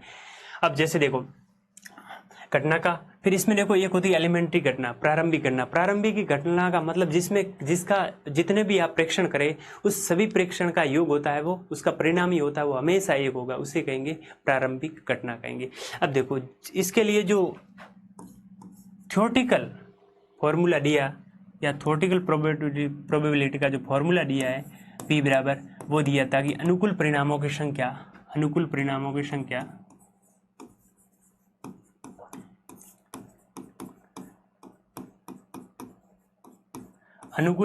की संख्या बटे में क्या हो जाएगा कुल परिणामों की संख्या, कुल परिणामों की संख्या, ये आपको ध्यान रखना। जैसे आपने एक पासे को फेंका, जैसे आपने एक पासे को फेंका तो आपको पता है कि जब सिक्के को एक बार उछाला जाता है, कॉइन्स को एक बार, तो उसके प्रतिदर्श समष्टि को मैं ऐसे लिखूंगा, प्रतिदर्श समष्टि यानी उसके परिणामों की संख्या। जब एक सिक्के को उछाला जाता है तो उसके परिणामों की संख्या क्या होती है, एक बार उछाला जाता है तो हेड होगी या टेल होगी। तो अब इसमें अनुकूल, जैसे मैं कहूँगी हेड आने की प्रायिकता, तो इसके अनुकूल प्रायिकता यानी एक हो जाएगी हेड आने की प्रायिकता। जैसे P बराबर मैं यहाँ लिख दूँ हेड आने की प्रायिकता, आने की घटना या प्रायिकता, प्रायिकता लिखते हैं, हेड आने की प्रायिकता, हेड आने की प्रायिकता यहाँ से क्या हो जाएगी। तो आपको पता है कि एक सिक्के को एक बार उछाला जाता है तो उसके हेड आने की प्रायिकता कितनी हो जाएगी 1, और टोटल परिणाम कितने हैं 2, तो इसकी प्रायिकता क्या हो जाएगी 1/2। ठीक है। अब यदि सिक्के को 2 बार उछाला जाता है, एक सिक्के को 2 बार उछालो या 2 सिक्कों को एक बार उछालो, एक ही बात है, तो उसकी प्रतिदर्श समष्टि की संख्या हो जाएगी, हेड हेड भी आ सकता है दोनों सिक्कों पर, टेल टेल भी आ सकता है, एक पर पहले पर हेड दूसरे पर टेल भी आ सकता है, पहले पर टेल दूसरे पर हेड आ सकता है। तो यहाँ पर तो कितने थे 2 परिणाम, यहाँ टोटल कितने परिणाम हो जाएंगे 4। एक सिक्के को 2 बार उछाला जाता है तो उसके परिणामों या प्रयोगों की संख्या कितनी हो जाएगी 4, प्रतिदर्श परिणामों की संख्या। और यदि एक सिक्के को 3 बार उछाला जाता है उसकी कितनी हो जाएगी 8 हो जाएगी। कैसे निकालेंगे, तो देखो s बराबर 1 है तो सिक्के पर हेड और टेल होते हैं, तो उसको एक बार उछाला जाता है 2 की घात 1 हो जाएगी। और इस सिक्के को जब 2 बार उछाला जाता है, ये S1 सिक्का हो गया, ये S1 और S2 यानी इस सिक्के को 2 बार उछाला जाता है, तो यहाँ से इसके प्रतिदर्श समष्टि की संख्या क्या हो जाएगी, तो देखो यहाँ S बराबर हो जाएगा 2, यानी एक सिक्के को 2 बार उछाला जाता है 4 आ जाएगा, और एक सिक्के को 3 बार उछाला जाता है तो 2 की घात 3 यानी 8 हो जाएगी। इसी प्रकार आप आगे भी निकाल सकते हैं। अब देखो एक सिक्का हो गया, और इसके अलावा देखो इसमें पासा,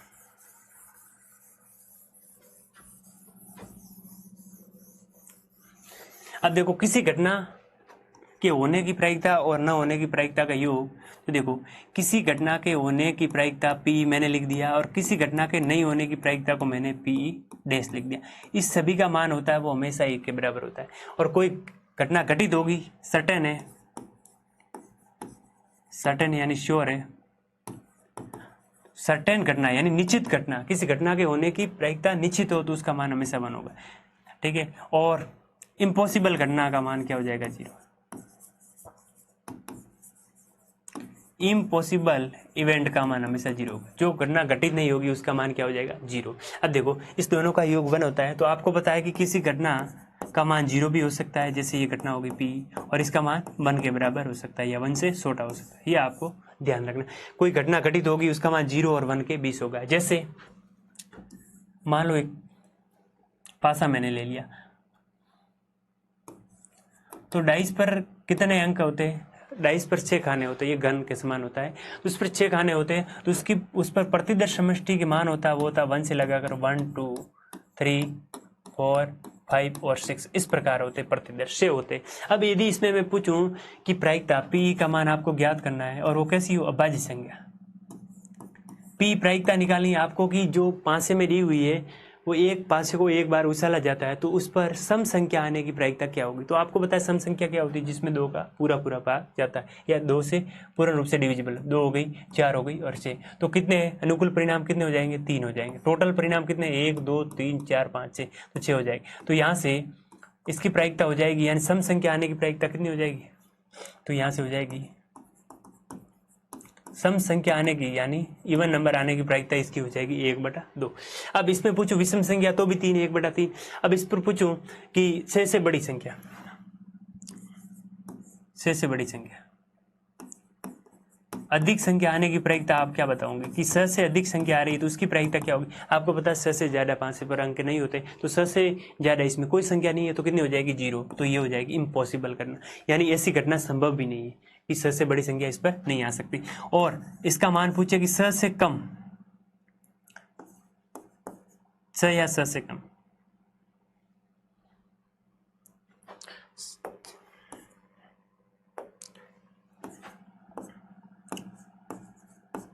6 तक के अंक आने की घटना, यदि 1 से लगाकर 6 तक अंक आ रहे तो सभी के आने की घटना क्या हो जाएगी, सभी के 6 तक अंक आने की घटना कितनी हो जाएगी, तो यहाँ से हो जाएगी 6/6, 6 ही आ रहे हैं और इसका मान 1 हो जाएगा, और ये घटना क्या हो जाएगी, निश्चित घटना हो जाएगी, निश्चित करना, और उसका मान हमेशा 1 हो जाएगा।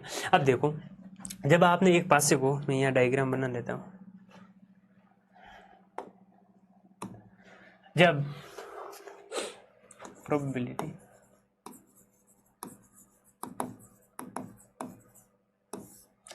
जब आपने दो पासों को उछाला जाता है, जैसे एक पासा ये हो गया, मान लो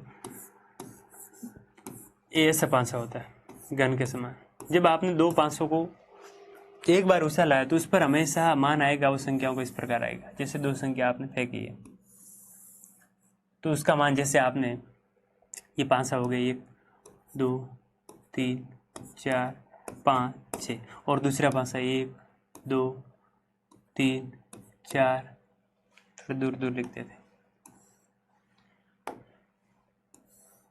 2 3 4 5 और 6, ये दूसरा पासा। अब जब पहले पासे पर 1 आएगा तो दूसरे पर मान लो ये एक पासा फेंका तो पहले पर 1 भी आ रहा है, दूसरे पर भी 1 आ रहा है, पहले पासे पर 1 आ रहा है, दूसरे पर 2 आ रहा है, तीसरे पर पहले पर 1 दूसरे पर 3, पहले पर 1 दूसरे पर 4, पहले पर 1 दूसरे पर 5, पहले पर 1 दूसरे पर 6, और इसमें भी क्या हो जाएगा, इस पर पहले पर 2, इस पर 1, यानी इस प्रकार टोटल जब दो पासों को 2 बार फेंका जाता है, यानी जब दो पासों को एक बार फेंका जाता है तो उसके प्रतिदर्श समष्टि में जो टोटल प्रतिदर्श समष्टि में कुल प्रेक्षणों का मान होगा उसका मान हो जाएगा 36। कैसे आया, तो 6 × 6, एक पासे को फेंका और दूसरे पासे को फेंका तो टोटल प्रतिदर्श समष्टि की संख्या हो जाएगी वो 36 हो जाएगी। कैसे कैसे आएंगे, तो देखो ये 2 भी आ सकता, यहाँ पर आ जाएगा 2,3 आ जाएगा, और ये 2,4 2,5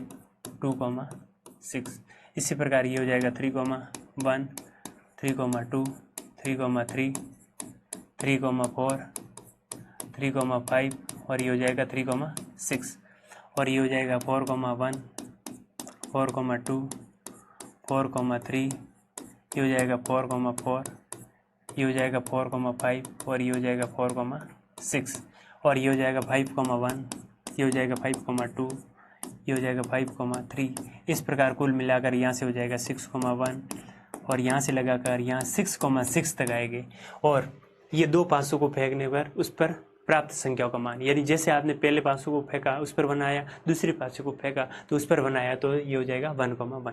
अब यदि आपको इससे क्वेश्चन क्या बन सकता है, जैसे आपको पूछे कि इस दोनों पासों पर आने वाली संख्या का योग यदि 12 के बराबर है, यदि दोनों पासों पर आने वाली संख्या का योग, यानी पहले पासे की संख्या दूसरे पासे की संख्या, इस दोनों पर योग पूछे 12 तो सिर्फ कितनी हो जाएगी, 36 में से एक घटना है इसके अनुकूल जिस पर 12 आ रहा है तो 1/12 हो जाएगा। और आपको पूछे कि इस पाचे पर एक से कम, इस दो पासों पर एक से कम आने की संख्या का योग कितना हो जाएगा, तो आपको पता है एक से कम इस पासों पर 36 हो जाएगा। और इस पर पूछे कि एक से कम संख्या आने, एक से कम संख्या आने पूछे, एक से कम संख्या आने का योग पूछे, एक से कम, तो आपको पता है एक से कम दो पासों पर यदि अंकों का योग एक से कम, तो इसमें ऐसी कोई संख्या नहीं जिसका मान 1 या 1 से कम है, तो कितना हो जाएगा 0/36, तो ये हो जाएगा 0, असंभव घटना। और इस पर पूछे कि दोनों पासों पर अंकों का योग 12 या 12 से कम, दोनों पासों पर अंकों का योग 12 या 12 से कम आने का योग है, तो वो हमेशा देखो 6 या 12 से ज़्यादा जो अंकों का योग है वो इसमें 12 से ज़्यादा नहीं आ सकता, और आपको पता है 12 से कम तो ये 2 हो सकता है, तो टोटल कितनी हो जाएगी 36/36, यानी इसका मान हो जाएगा 1। ये होगी संभव घटना, निश्चित करना, ठीक है। और इसके अलावा देखो इस प्रोबेबिलिटी में और क्या है आपको ध्यान रखना। अब देखो एक थोड़े ताश प्लेइंग कार्ड का थोड़ा ध्यान रखना, ताश के पत्तों कोरोना में बहुत खेले होंगे,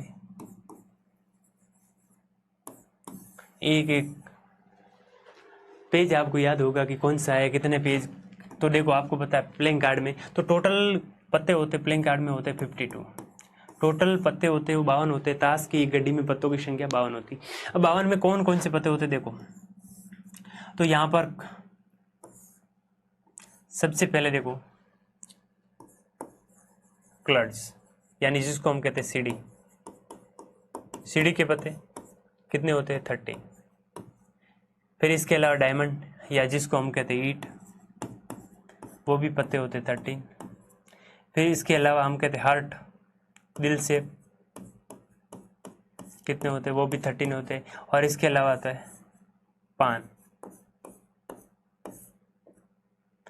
स्प्रेड, जिसके पत्ते होते 13। अब देखो ये टोटल 13 पत्ते होते हैं, जिसको कहते हैं ये पान का मतलब ये लाल के पत्ते, ऐसा होता है, ऐसा बना हुआ होता है चित्र पान का।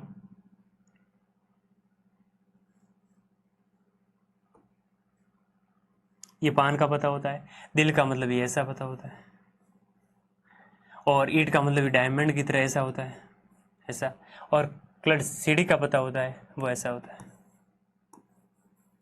ये टोटल 13 मिलाकर 13 सीढ़ी के, 13 ईट के, 13 दिल के और 13 पान के, टोटल कितने पत्ते होते हैं 52 होते हैं। अब देखो इसमें सभी में पत्ते कहाँ से शुरू होते हैं? दुगी होती है, तुगी होती है, चौगी यानी लगाकर 10 तक। फिर यहाँ पर होता है जैकल, यहाँ पर होता है रानी, यहाँ राजा होता है और यहाँ होता है एका। ये सभी पत्ते होते हैं, ठीक है। इसको मैं नीचे लिख देता हूँ, दिखाई नहीं दे रहा। अब देखो ये कौन कौन से पत्ते होते हैं, तो देखो इसमें दुग्गी से शुरू होती, तग्गी होती, चौगी, पाँची, सगी, साती, आठी, 9 और 10। फिर 10 के बाद आता है जैकल, फिर उसके बाद रानी आती है, उसके बाद राजा आता है, उसके बाद इक्का आता है। ये टोटल यानी प्रत्येक पार्ट में 13 पत्ते होते हैं, जो दग्गी से शुरू होकर गुल्ला, रानी और राजा और इक्का तक होते हैं। अब इसमें फेस वाले पत्ते पूछे तो कितने होते हैं? फेस वाले पत्ते तो 3 होते हैं, यानी जैकल, रानी और राजा, 3 फेस कार्ड होते हैं। और एक में 3 होता है, यानी प्रत्येक में 3, तो टोटल फेस कार्ड कितने होंगे?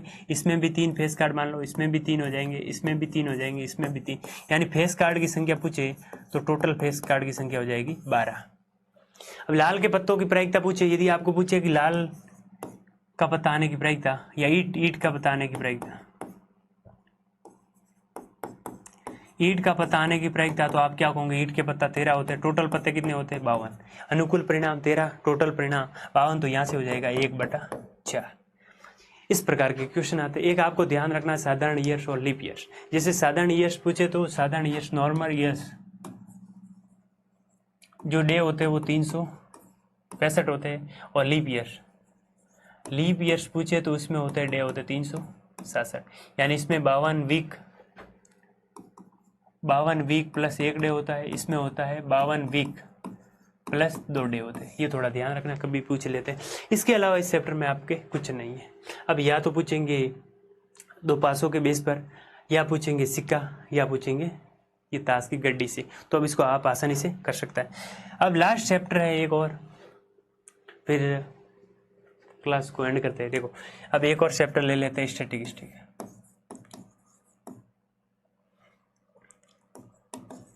स्टैटिस्टिक्स यानी सांख्यिकी। अब ये सांख्यिकी क्या होता है पहले तो देखो। सांख्यिकी का मतलब जैसे यहाँ स्टैटिक का मतलब सांख्यिकी जो आंकड़ों से संबंधित, जैसे ये होगी सांख्यिकी।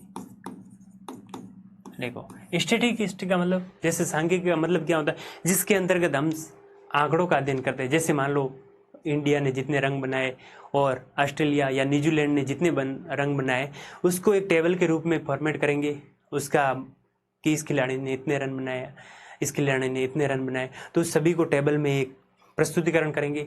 फिर उसका एनालिसिस करेंगे कि कौन सी टीम अच्छी है, कौन सी बेहतर है। उसके बेस पर जो हम अध्ययन करते हैं उसे कहेंगे सांख्यिकी। सांख्यिकी के अंतर्गत हम क्या करते हैं? पहले आंकड़ों को एकत्रित करते हैं, फिर उसका टेबलाइजेशन करने सारणीबद्ध तरीके से, फिर उसका विश्लेषण करते हैं। जैसे एक देश की अर्थव्यवस्था को दूसरे देश की अर्थव्यवस्था के सापेक्ष तुलना करने के लिए हमें पहले आंकड़े ज्ञात होने चाहिए, और जिस आंकड़ों का अध्ययन गणित की जिस या मैथमेटिक्स की जिस शाखा के अंतर्गत करते हैं उसे सांख्यिकी कहते हैं। और इसके अंतर्गत आपको पता ही होगा कि इस अध्ययन करने के लिए, आंकड़ों का अध्ययन करने के लिए आपको पता है कि आंकड़े कैसे होते हैं। एक तो ग्रुप फॉर्म में होते हैं, दूसरे अनग्रुप फॉर्म में। आपको पढ़ना है, वो जो 9th में आपने पढ़े थे वो अनग्रुप फॉर्म थे, यानी अवर्गीकृत आंकड़े। एक तो होता है जैसे अवर्गीकृत आंकड़े,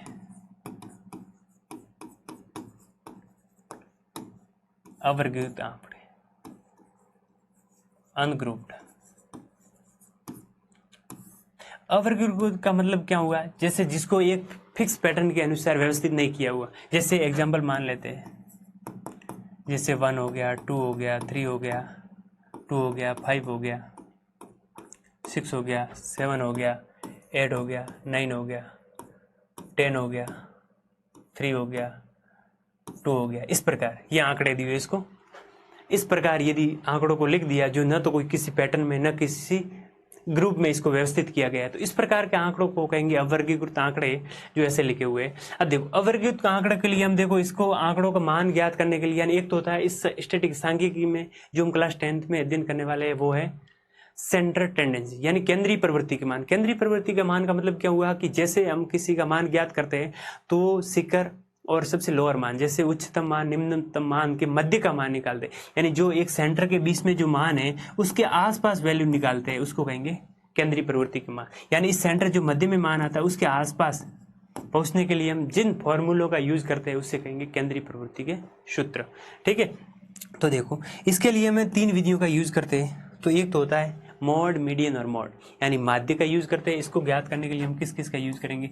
तो एक तो होता है माध्यक होता है, इसको कहते हैं मीडियन, और दूसरा इसमें होगा मॉड, जिसको कहते हैं बहुलक,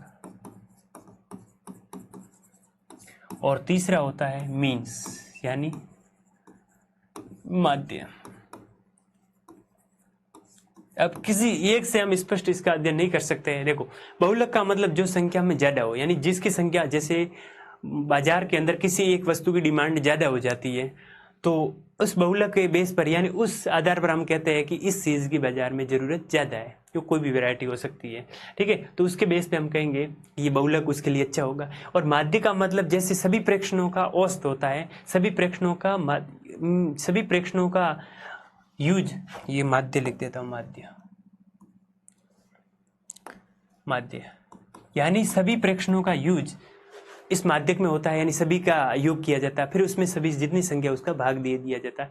तो ये माध्यक भी बेस्ट होता है। जैसे 2 स्कूलों के जो विद्यार्थियों के प्राप्तांकों की तुलना करनी है तो उसके लिए माध्य बेस्ट होगा।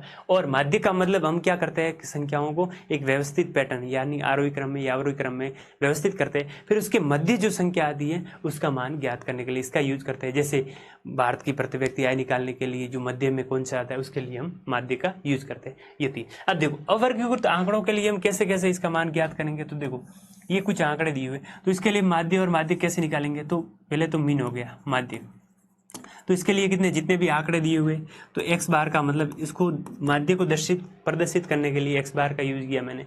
अब इसको निकालने के लिए समेशन का मतलब क्या होता है। समेशन का मतलब जो संख्या दी हुई उसको सम्मिलित करना, योग करना।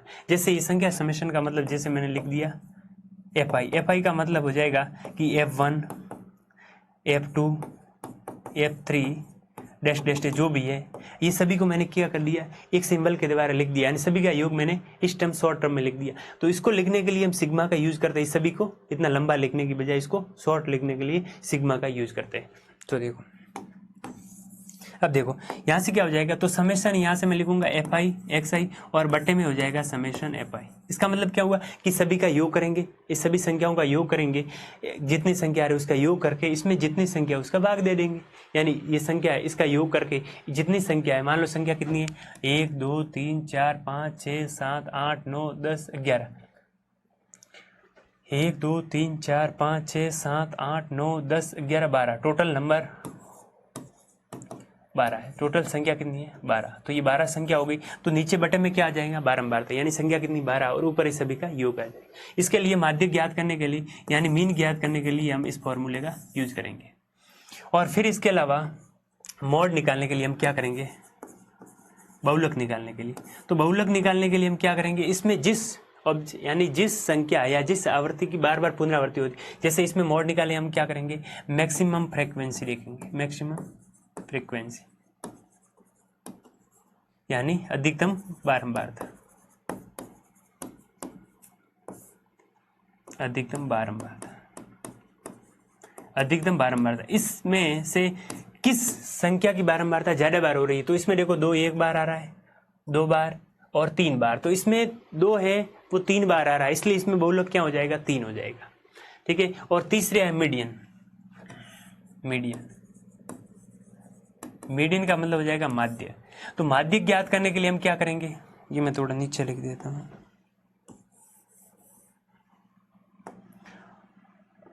तो मीडियन निकालने के लिए हम देखो, मीडियन निकालने के लिए देखो, अब यदि मीडियन निकाल रहे हैं और संख्या दी हुई सम है तो उसके लिए अलग फॉर्मूला हो जाएगा। इवन सम संख्याओं के लिए हम क्या करेंगे, ऑब्जर्वेशन लेंगे, जो भी प्रेक्षण, यानी प्रेक्षण का कौन सा लेंगे, यानी पहले तो इसको किस में लेंगे, असेंडिंग ऑर्डर में।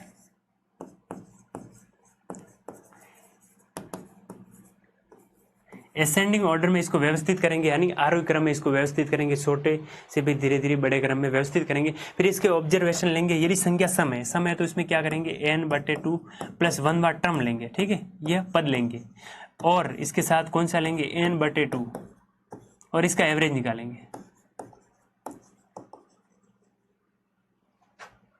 इसका एवरेज निकालेंगे, यानी कौन से सम संख्या है तो ऑब्जर्वेशन लेंगे, n/2 + 1 पर लेंगे और n/2 का पर लेंगे, फिर इसका क्या निकालेंगे, माध्यक निकालेंगे। इसका माध्य निकालेंगे तो वो आ जाएगी मीडियन, किसके लिए, इवन संख्या। और यदि संख्या और दी हुई विषम संख्या है तो विषम संख्या के लिए हम क्या करेंगे, तो n/2 का टर्म लेंगे, कौन सा, n/2 + 1 बार टर्म, n +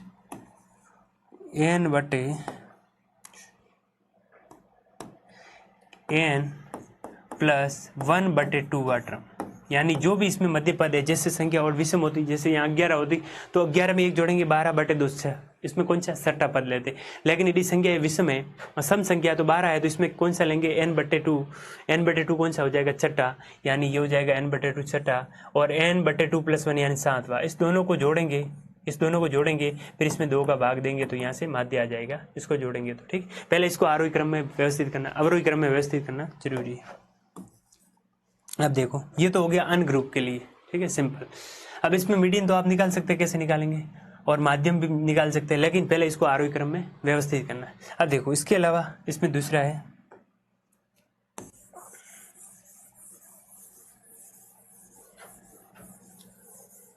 अब देखो इसका दूसरा भाग है जिससे आपके क्वेश्चन आएगा। अब दूसरा इसमें आपको दिया हुआ है ग्रुप, अनग्रुप तो हो गया आपके लिए सिलेबस में है वो ग्रुप, यानी वर्गीकृत आंकड़े, ग्रुप वर्गीकृत आंकड़े। वर्गीकृत का मतलब इसको एक व्यवस्थित ग्रुप के अंदर सेट कर दिया, यानी एक व्यवस्थित ग्रुप के अंदर संयोजित कर दिया। इसके लिए हम देखो, इसके लिए इसमें एक जो तीनों के मध्य में संबंध बता देता हूँ, ये प्रेक्षणों से ज्ञात किया है, तो कि जो मॉड होता है, बहुलक होता है, वो किसके बराबर होता है, तो 3 मीडियन -2 मीन, इसका ये फॉर्मूला होता है, ये इसके बराबर, यानी मॉड बराबर बहुलक बराबर होता है 3 माध्यक -2 माध्य, इसके बराबर ये फॉर्मूला। अब देखो, वर्गीकृत आंकड़ों के लिए हम जिसका यूज करेंगे क्लास 10 में, वो वर्गीकृत आंकड़े। वर्गीकृत का मतलब कैसा हुआ, इसको एक निश्चित पैटर्न के अनुसार व्यवस्थित किया गया। जैसे मान लो यहाँ क्लास इंटरवल,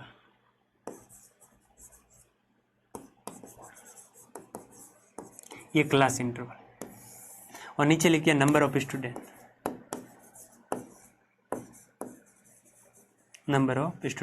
यानी यहाँ तो क्लास वर्ग अंतराल दिया हुआ है और नीचे दिया हुआ है विद्यार्थियों की संख्या। तो यहाँ से देखो, यहाँ से आपको मान लो दिया हुआ है 10 से लगाकर 25, 25 से लगाकर दिया हुआ है 40, और यहाँ हो जाएगा 40 से लगाकर 55, और यहाँ से हो जाएगा 55 से लगाकर 70, और यहाँ 70 से लगाकर हो जाएगा 85, और यहाँ से हो जाएगा 85 से 100 का। ये इस प्रकार संख्या दी हुई है, मान।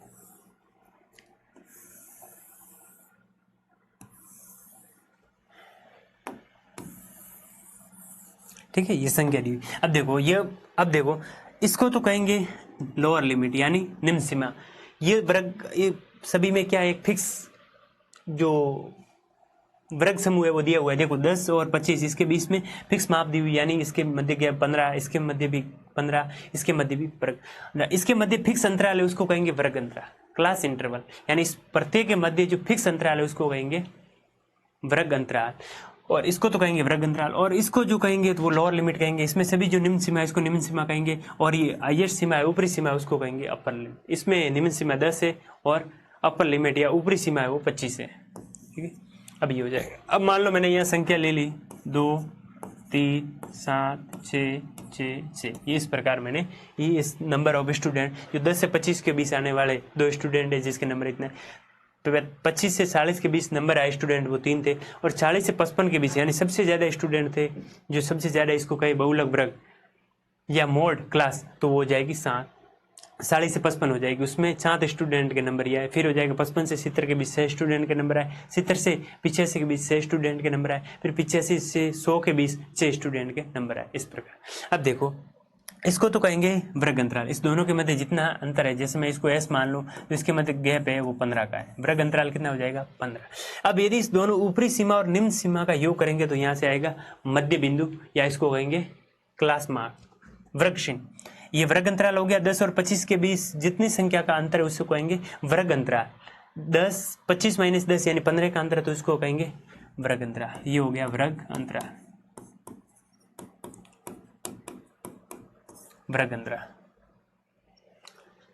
या यहाँ लिख सकते हैं नंबर ऑफ मार्क्स। ठीक है, और यहाँ पर जो ये दिया हुआ है 10 और 15, ये ऊपरी सीमा यानी upper limit plus lower limit का योग करके हम यदि इसका माध्य निकालते हैं तो ये हो जाएगा क्लास मार्क्स, ये हो जाएगा क्लास मार्क्स, क्लास मार्क्स हो जाएगा। ठीक है, यानी अपर लिमिट और लोअर लिमिट का योग करके हम इसमें 2 का भाग देंगे तो ये क्या आ जाएगा, ये आ जाएगा क्लास मार्क्स। जैसे ये हो गया 10 + 25/2, यहाँ से कितना हो जाएगा, ये हो जाएगा 10 और ये हो जाएगा 25, तो यहाँ से हो जाएगा 35/2 का मतलब 17.5, ये हो जाएगा क्लास मार्क्स, यानी वर्ग चिन्ह हो जाएगा। ठीक है, अब देखो अब हम इसमें क्या क्या निकालेंगे, तो इसमें तीनों विधियों का यूज़ करेंगे कि माध्य कैसे निकालते हैं, बहुलक कैसे निकालते हैं और मॉड कैसे निकालते हैं। अब देखो जैसे मैंने यहाँ पर यह लिख दिया संचयी बारंबारता, CF का मतलब कॉम्युलेटिव फ्रीक्वेंसी या संचयी बारंबारता। संचयी बारंबारता का मतलब कुछ नहीं कि जोड़ते जाना, जो बारंबारता है उसको संग्रहित करते जाना। जैसे मान लो यहाँ पर 2 थी, यहाँ पर 2 का 2 लिखा, अब यहाँ पर जाएंगे तो इस दोनों को जोड़ देना, 5 हो जाएगी। अब यहाँ और यहाँ आगे चलेंगे तो क्या हो जाएगी 5 और ये 7 कितना हो जाएगा 12। अब यहाँ और आगे जोड़ गए तो यहाँ क्या हो जाएगी 12 और 6 18 हो जाएगी, और इसमें और 6 जोड़ दी तो कितना हो जाएगा 24, और इसमें और जोड़ दी तो 30। तो संचयी बारंबारता इस प्रकार होगी, यहाँ पर पहले को पहला लिखना, फिर आगे वाले वर्ग में जाएंगे तो ये और ये बारंबारता दोनों जुड़ जाएंगी, फिर ये बारंबारता और ये बारंबारता जुड़ जाएगी, फिर ये बारंबारता और ये जुड़ेगी तो 18 हो जाएगी, फिर ये और ये जुड़ेगी 24, फिर ये और ये जुड़ेगी तो 30, इस प्रकार जुड़ेगी, उसे कहेंगे संचयी बारंबारता। अब सबसे पहले संचयी बारंबारता का यूज हम किसके लिए करते हैं, तो माध्यक निकालने के लिए, यानी मीडियन निकालने के लिए हम इसका यूज करते हैं। तो मीडियन का आपको फॉर्मूला ध्यान रखना,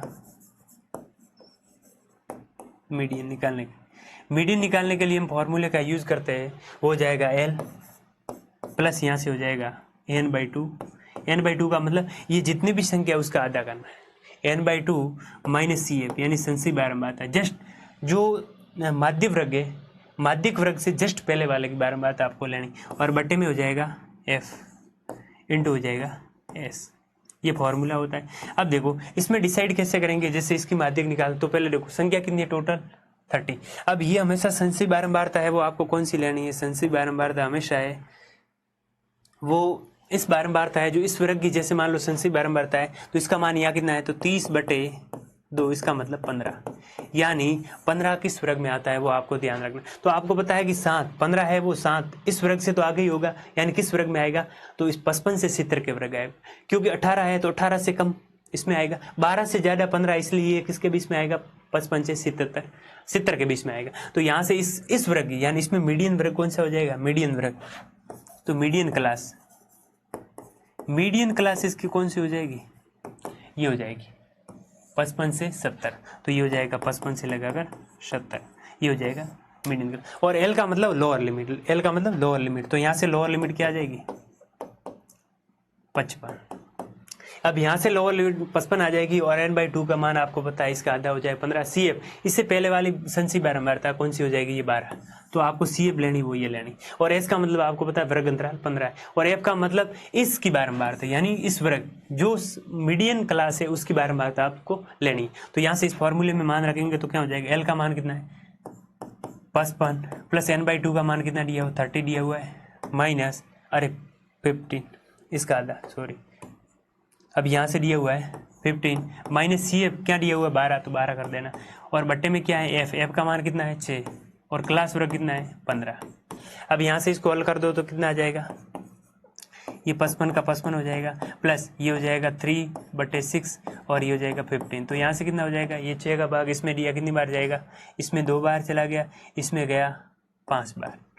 अब इसको जोड़ेंगे तो कितना हो जाएगा 15 में 2 का भाग दिया तो यहाँ से 55 प्लस ये हो जाएगा 5 की 15 और 2 का भाग दिया तो 7.5 इसको जोड़ेंगे तो 62.5 आंसर क्या आ जाएगा, इसका मीडियन आ जाएगा। अब मोड निकाल, इसके बाद मोड निकालेंगे तो क्या करेंगे, तो मोड निकालने के लिए आप क्या करेंगे, सबसे ज़्यादा बारंबारता वर्ग वालों को लेना है, सबसे ज़्यादा बारंबारता किस वर्ग की है उसको लेना है।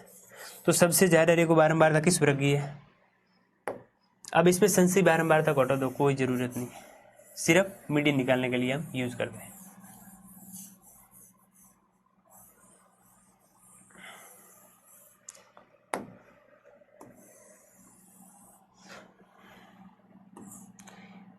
ये हो जाएगा 55 से लगाकर 70 तक और यहाँ हो जाएगा 6। अब देखो तो सबसे ज़्यादा इसमें कुछ नहीं, मोड में सिर्फ क्या करना है कि सबसे इस सभी वर्ग अंतरालों में सबसे ज़्यादा बारंबारता किस वर्ग की, तो आपको दिख रही 7 बारंबारता कौन से वर्ग की है, 40 और 55। 40 और 55 के बीच में जो वर्ग अंतराल है उसमें स्टूडेंटों की संख्या सबसे ज़्यादा है, यानी सबसे ज़्यादा स्टूडेंट इस वर्ग में, तो इसको क्या कहेंगे मॉड क्लास।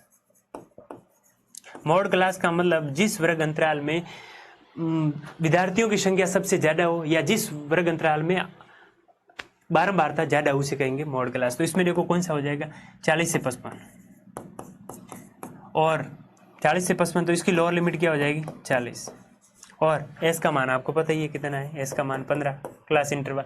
फिर इसमें क्या करना है, इसको तो हमें मानना है F1 और इससे पहली वाली यानी प्रीवियस बारंबारता, इससे पहली वाली को F1 मानना और इससे बाद वाली F2 को क्या मानना है नेक्स्ट बारंबारता F2 इसको मानना है, बस फॉर्मूले में लगा दो मान। तो यहाँ से देखो F1 ये होगी, तो यहाँ से फॉर्मूला होता है मोड का फॉर्मूला होता है L प्लस माध्य बहुलक बारंबारता ज़्यादा बारंबारता F1 माइनस ये हो जाएगा F0 बटे में आ जाएगा 2 F1 minus F0 minus F2 और इंटू S करना। ये सभी मान आपको पता है, तो बस कुछ नहीं, L का मान यहाँ रखेंगे तो क्या हो जाएगा, L का मान दिया हुआ है 40 हो जाएगा प्लस F1 का मान आपको दिया हुआ है 7, तो ये हो जाएगा 7 और F0 का मान हो जाएगा 3 और बट्टे में आपको दिया हुआ है 2F1 यानी इसका दुगुना किया तो 14 हो जाएगा 14 माइनस F0 का मान 3 और F2 का मान 6, 3 माइनस ये हो जाएगा 6 और यहाँ ऊपर हो जाएगा गुणा करना है आपको 15 से, तो यहाँ से क्या हो जाएगा, तो ये हो जाएगा 40 और ऊपर हो जाएगा 4 बट्टे में इसको घटाएंगे तो कितना हो जाएगा 9, 14 माइनस 9 पीछे कितना हो जाएगा, ये 14 माइनस 9 हो जाएगा पीछे 5, इसको गुणा करना है 15 से, ये कितनी बार कटेगा तो 3 बार, तो यहाँ से कितना हो जाएगा 12, तो ये हो जाएगा 40 प्लस 12 बराबर कितना हो जाएगा 52, इसका आंसर आ जाएगा 52। अब ये बहुलक हो गया माध्य, ऐसे इक्वेशन आएंगे आपके। और लास्ट है मीन्स यानी माध्य। तो माध्य निकालने के लिए अब क्या करूँगे, देखो अब माध्य निकालने के लिए इसमें ऐसे सारणी बना दूंगी, ये सेम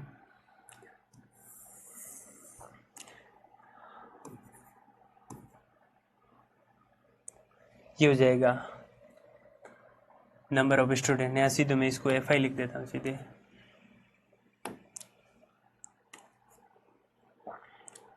मार्क्स या क्लास इंटरवल,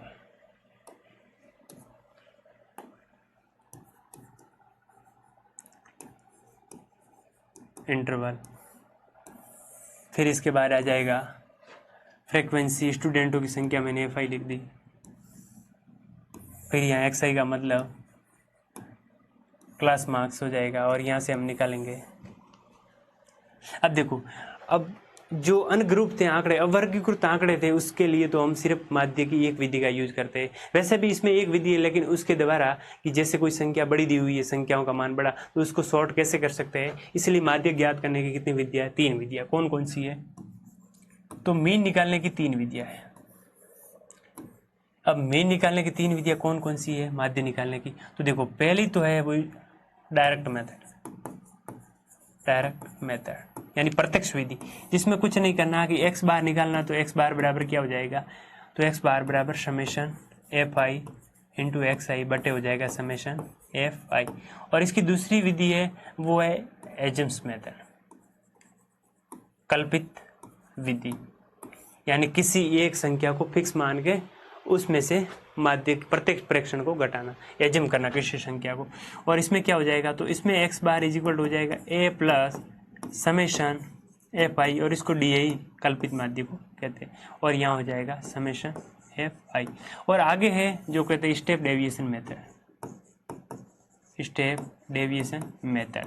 इसके अंदर क्या करना है? तो इसमें भी कुछ नहीं, क्या हो जाएगा कि X bar is equal to इसमें ए प्लस, अब इसमें एस का भाग देते हैं इसलिए यहाँ पर एस का गुणा करना पड़ेगा, तो ये हो जाएगा समेशन एफ आई यू आई बटे क्या हो जाएगा समेशन एफ आई दिखाई नहीं दे रहा, मैं इधर लिख देता हूँ।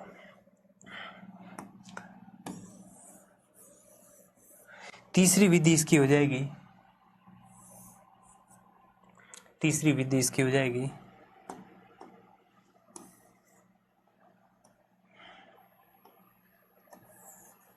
स्टेप डेविएशन मेथड, ये तीसरी विधि। इसमें क्या करना है? इसमें कुछ नहीं, एक्स जो भी हम जिस संख्या का जैसे कल्पित माध्य हमने माना था, कोई फिक्स वैल्यू है। अब इसमें क्या किया था? एफ आई यू आई निकालने के लिए हम किसका भाग देते हैं? तो समेशन यहाँ से एफ आई हो गया भाग में, लेकिन हमने किसका भाग दिया था? एस का, इसलिए मैं एस से गुणा करते। अब देखो यू आई का मतलब क्या होता है, यहाँ मैं लिख देता हूँ। यू आई का मतलब होता है कि हमने एक फिक्स वैल्यू एक्स आई में से ए घटाई दी और इसमें एस का भाग दिया था, इसलिए ए को जोड़ रहे हैं, एस का गुणा कर रहे हैं, भाग दिया, इसलिए ये होता है यू आई का मान। और डी आई का मान क्या होता है? डी आई बराबर होता है कि एक्स आई जो वैल्यू मानी थी उसमें से ए घटा रहे, इसलिए हम क्या कर रहे हैं? यहाँ ये जोड़ रहे हैं, बस जो घटाया था उसको पहले उसको जोड़ रहे हैं। अब देखो यहाँ पर हम निकालेंगे एफ आई एक्स आई, फिर इससे आगे हो जाएगा डी आई, यहाँ से डी आई निकालेंगे, तो पहले यहाँ लिख देता हूँ मैं डी आई, यहाँ से निकालेंगे डी आई, और ये हो जाएगा यहाँ से यू आई, और यू आई बराबर क्या हो जाएगा?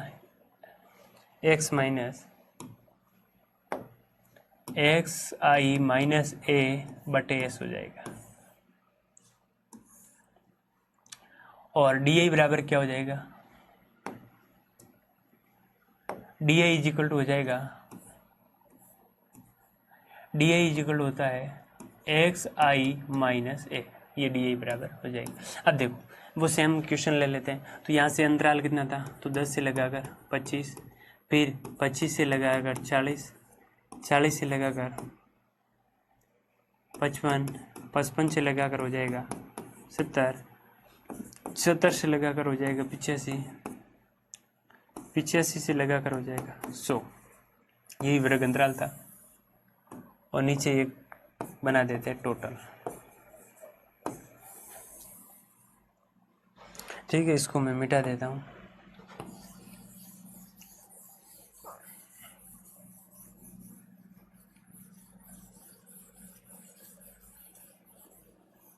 अब देखो, अब यहाँ क्या हो जाएगा? ये टोटल। अब इसमें बारंबारता थी 2, इसमें 3, इसमें 7 थी, इसमें से और इसमें से, टोटल इसका मान आया था 30। अब वृक्षहीन का मतलब क्या होता है? ऊपरी सीमा और निम्न सीमा का योग करके उसका माध्य निकालना। तो ये कितना हो जाएगा? 35 यानी 17.5 आ जाएगा। अब इसमें डिफरेंस से 15 का, ये हो जाएगा 40, 60, और ये हो जाएगा 32.5। अब इसके बाद क्या हो जाएगा? 32.5 के बाद 15 जोड़ेंगे तो ये हो जाएगा 47.5 में हम जोड़ेंगे 15 तो कितना हो जाएगा? यानी इसका माध्य ज्ञात करेंगे तो 70, और ये 25 यानी 125 का आधा कितना हो जाएगा? 125, 62.5 5 हो जाएगा यहाँ से, ठीक है। 62.5 के बाद ये कितना हो जाएगा 70 और 85 के बीच कितना आ जाएगा, तो 70 और 85 के बीच इसका आधा करेंगे तो कितना हो जाएगा 77.5 हो जाएगा। अब यहाँ से इसका आधा करेंगे 85 और 100 के बीच में हो जाएगा तो 92.5 ये इसका वर्ग चिन्ह आ गया। यानी इसमें XI निकालने के लिए हमने क्या किया, कुछ नहीं, upper limit plus lower limit इस दोनों का योग किया, अपर लिमिट लोअर लिमिट बटे में 2 कर दिया, यहाँ से आ जाएगा। अब DI ज्ञात करने के लिए हम क्या कर दिया, किसी एक वैल्यू को फिक्स मान लिया, किसी एक वैल्यू को हमने फिक्स मान ली। जैसे ये वैल्यू मैंने A मान लिया, इसका मान क्या मान लिया A, इसको A मान लिया। अब यहाँ से क्या हो जाएगा, इसको A मान लिया तो इसमें सभी फ्रैक्शनों में से क्या करना है, XI में से S कटाना, यानी इसको A मान लिया तो ये माइनस में आ जाएगा। 47 माइनस 5 करेंगे तो ये कितना हो जाएगा, माइनस का आ जाएगा 30, क्योंकि हमने X में से कटा रहे, इसको इसमें से कटाएंगे ये आ जाएगा माइनस का 15 और 47 में से 47.5 कटाए तो ये हो जाएगा 0, इसमें हो जाएगा प्लस का 15, इसमें प्लस का 30 और इसमें 45। अब इस UI निकालने के लिए क्या करेंगे कि वर्ग अंतराल, इसमें क्लास इंटरवल दिया हुआ है, S का मान कितना है, S का मान तो upper limit minus lower limit कितना है यानी 15, तो इसका मान कितना दिया हुआ है 15 क्लास अंतराल, तो यहाँ S का मान 15 हो जाएगा, तो S बराबर 15 और A का मान हमने माना ही है, A बराबर क्या माना है, A बराबर हमने माना है 46.5। अब देखो यहाँ से क्या हो जाएगा, अब इसमें UI निकालने के लिए क्या करेंगे, जो भी वैल्यू आई है इसमें S का भाग देंगे तो ये हो जाएगा माइनस का 2, ये माइनस का 1 हो जाएगा, ये 0 हो जाएगा, 1 हो जाएगा, 2 हो जाएगा, 3। अब आपको दिख रहे हैं कि इस जो हमने ये 3 मेथड पढ़े थे कौन कौन से, या मैं तो काली जगह ले लेता हूँ, कौन कौन से यहाँ से निकालना है। पहले तो FI XI का गुणा, यहाँ से हो जाएगा FI DI का गुणा और यहाँ से हो जाएगा FI UI का गुणा, ये 3 निकाल। अभी हमने मेथड पढ़े थे कि फर्स्ट था डायरेक्ट मेथड, इसमें क्या था डायरेक्ट मेथड में कि x बार निकालना है तो कुछ नहीं, समेशन FI XI बटे में भाग देना है समेशन FI। और दूसरा इसका था कि ये एजम्पशन मेथड, इसमें क्या था, इसमें था कि x बार, यानी हमने x बार लिया लेकिन इसमें a घटा रहे हैं इस विधि में तो a को जोड़ना है, कुछ नहीं, a बराबर क्या हो जाएगा समेशन FI DI बटे समेशन FI। और तीसरा मेथड था step deviation method, step deviation method. यहाँ से क्या हो जाएगा, यहाँ से x बार निकालने के लिए हम a को जोड़ भी रहे हैं और समेशन FI UI में a से गुणा भी कर रहे हैं, इसलिए यहाँ भाग दिया था यहाँ पर, इसलिए हमने इसे गुणा कर दिया और यहाँ नीचे हो जाएगा समेशन FI। ये 3 मेथड थे। अब देखो इसका यूज, ये तीनों मेथड है जो पहले वाला है, यानी प्रत्यक्ष विधि से इस दोनों मेथड को डेराइव किया जा सकता है, यानी इसका एक विश्लेषित रूप है, यानी इसको हल कर वापस इसको हल किया जाए तो यही आएगा। लेकिन इसमें क्या होता है कि ये संख्या देखो पहले इतनी बड़ी संख्या थी, फिर बाद में छोटी होते होते इतनी छोटी हो गई, ठीक है, यानी इसका मान बहुत कम हो गया। तो इस मान को यानी न्यूमेरिकल वैल्यू को, आंकड़ों को छोटा करने के लिए, कैलकुलेशन को कम करने के लिए हम कल्पित माध्य विधि और पग विचलन विधि यानी स्टेप डेविएशन मेथड का यूज करते हैं। तो यहाँ से देखो FI XI का गुणा करेंगे तो ये बहुत लंबा हो जाएगा, कितना हो जाएगा, FI इंटू XI से गुणा करेंगे तो ये हो जाएगा 2 इंटू 70.5 यानी कितना हो जाएगा 35। फिर इस दोनों का गुणा करेंगे तो ये कितना हो जाएगा, तो ये हो जाएगा 0.5 और ये हो जाएगा 6 और 1 यहाँ से हासिल 7 और ये हो जाएगा 9, ये हो जाएगा 9 और 1 हासिल हो जाएगी 6 और 1 7, तो ये हो जाएगा 97। तो यहाँ से हो जाएगा 97.5। इस प्रकार इसको गुणा करेंगे तो ये कितना हो जाएगा, 46.5 का गुणा किया तो यहाँ से हो जाएगा 47.5 इंटू 7 से गुणा कर दिया तो ये 5 आ जाएगा, 35 हासिल 3 हो जाएगी 49, 52 हासिल हो जाएगी 5, ये हो जाएगा 28 और 5 कितना हो जाएगा 33 और पॉइंट यह लगेगा तो 332.5, तो ये हो जाएगा 332.5। अब इसका गुणा किया 6 का गुणा किया 6 to 5 इंटू 6 से गुणा किया तो यहाँ से आ जाएगा ये 0.5 है तो यहाँ से हो जाएगा 30 हासिल हो जाएगा 30, 12 और 3 15 5 हासिल 1 हो जाएगा 36 और 1 37, 375 इसका मान आ जाएगा 375।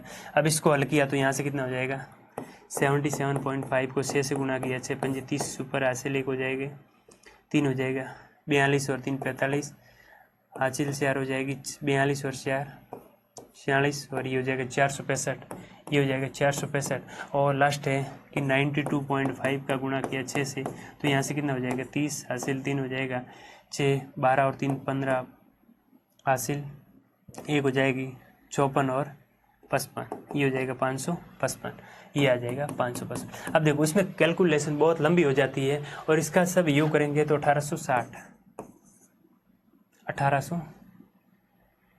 आंसर आ जाएगा। ये summation F I into x I का मान ज्ञात करेंगे तो 1860 आ जाए। अब इसका मान यहाँ रखेंगे तो आसानी से इसका मान आ जाएगा। और देखो इसमें कैलकुलेशन सिंपल हो जाएगी। एफ आई डी आई में क्या हो जाएगा, इसका गुणा किसके साथ करना है, इसके साथ।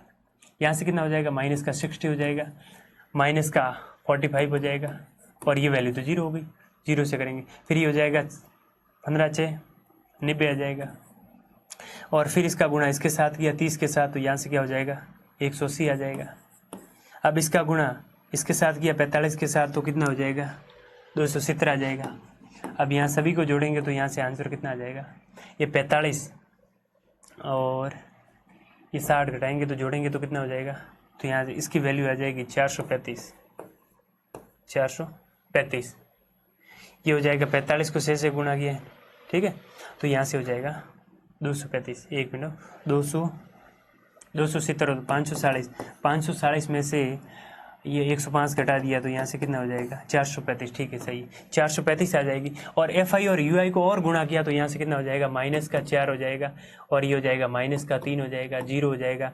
फिर 1 को 6 से गुणा किया 6 हो जाएगा, 2 को 6 से किया 12 हो जाएगा और यहाँ 3 को 6 से किया तो 18 हो जाएगा। अब इसको जोड़ेंगे तो 29 आ जाएगा। 18 और ये कितना हो जाएगा 30, 36, 37 में से 7 घटाए 29। अब देखो कैलकुलेशन में सबसे सिंपल कौन सी हो जाएगी 29, यानी सबसे सिंपल है तो मैं इसको पग विचलन यानी अंतिम स्टेप डेविएशन मेथड से करूंगा तो इसका मान क्या आ जाए। और यदि आपने तीनों में विधियों से किया तो इसका मान एग्जैक्ट एक ही आएगा। आप तीनों विधियों से करोगे तो उसका मान है माध्य है वो समान ही आएगा, लेकिन इसमें कैलकुलेशन कम हो गई स्टेप डेविएशन मेथड। तो इसमें क्या हो जाएगा, एक्स बाहर निकालना है तो ए का मान कितना मैंने लिया था तो 40.5 यानी 47.5 plus summation F I U I का मान आया 29 बट्टे में टोटल नंबर संख्या कितनी दी हुई है 30 हो जाएगा और इनटू आपको गुणा करना है एस का मतलब वर्ग अंतराल कितना दिया हुआ है तो 15।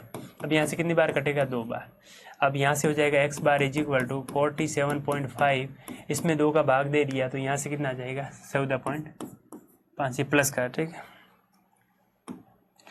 14.5, ये हो जाएगा 14.5 और इसमें जोड़ना है 14.5, ये हो जाएगा 47.5 प्लस ये हो जाएगा 14.5। अब इसको जोड़ेंगे तो एक्स बार बराबर क्या हो जाएगा, ये हो जाएगा तो 4 12 हासिल 1 हो जाएगा 5 तो 62। इसका माध्य आ जाएगा, माध्य वो हो जाएगा 62, ये आंसर हो जाएगा। और तीनों विधियों से करोगे तो आंसर वही आएगा।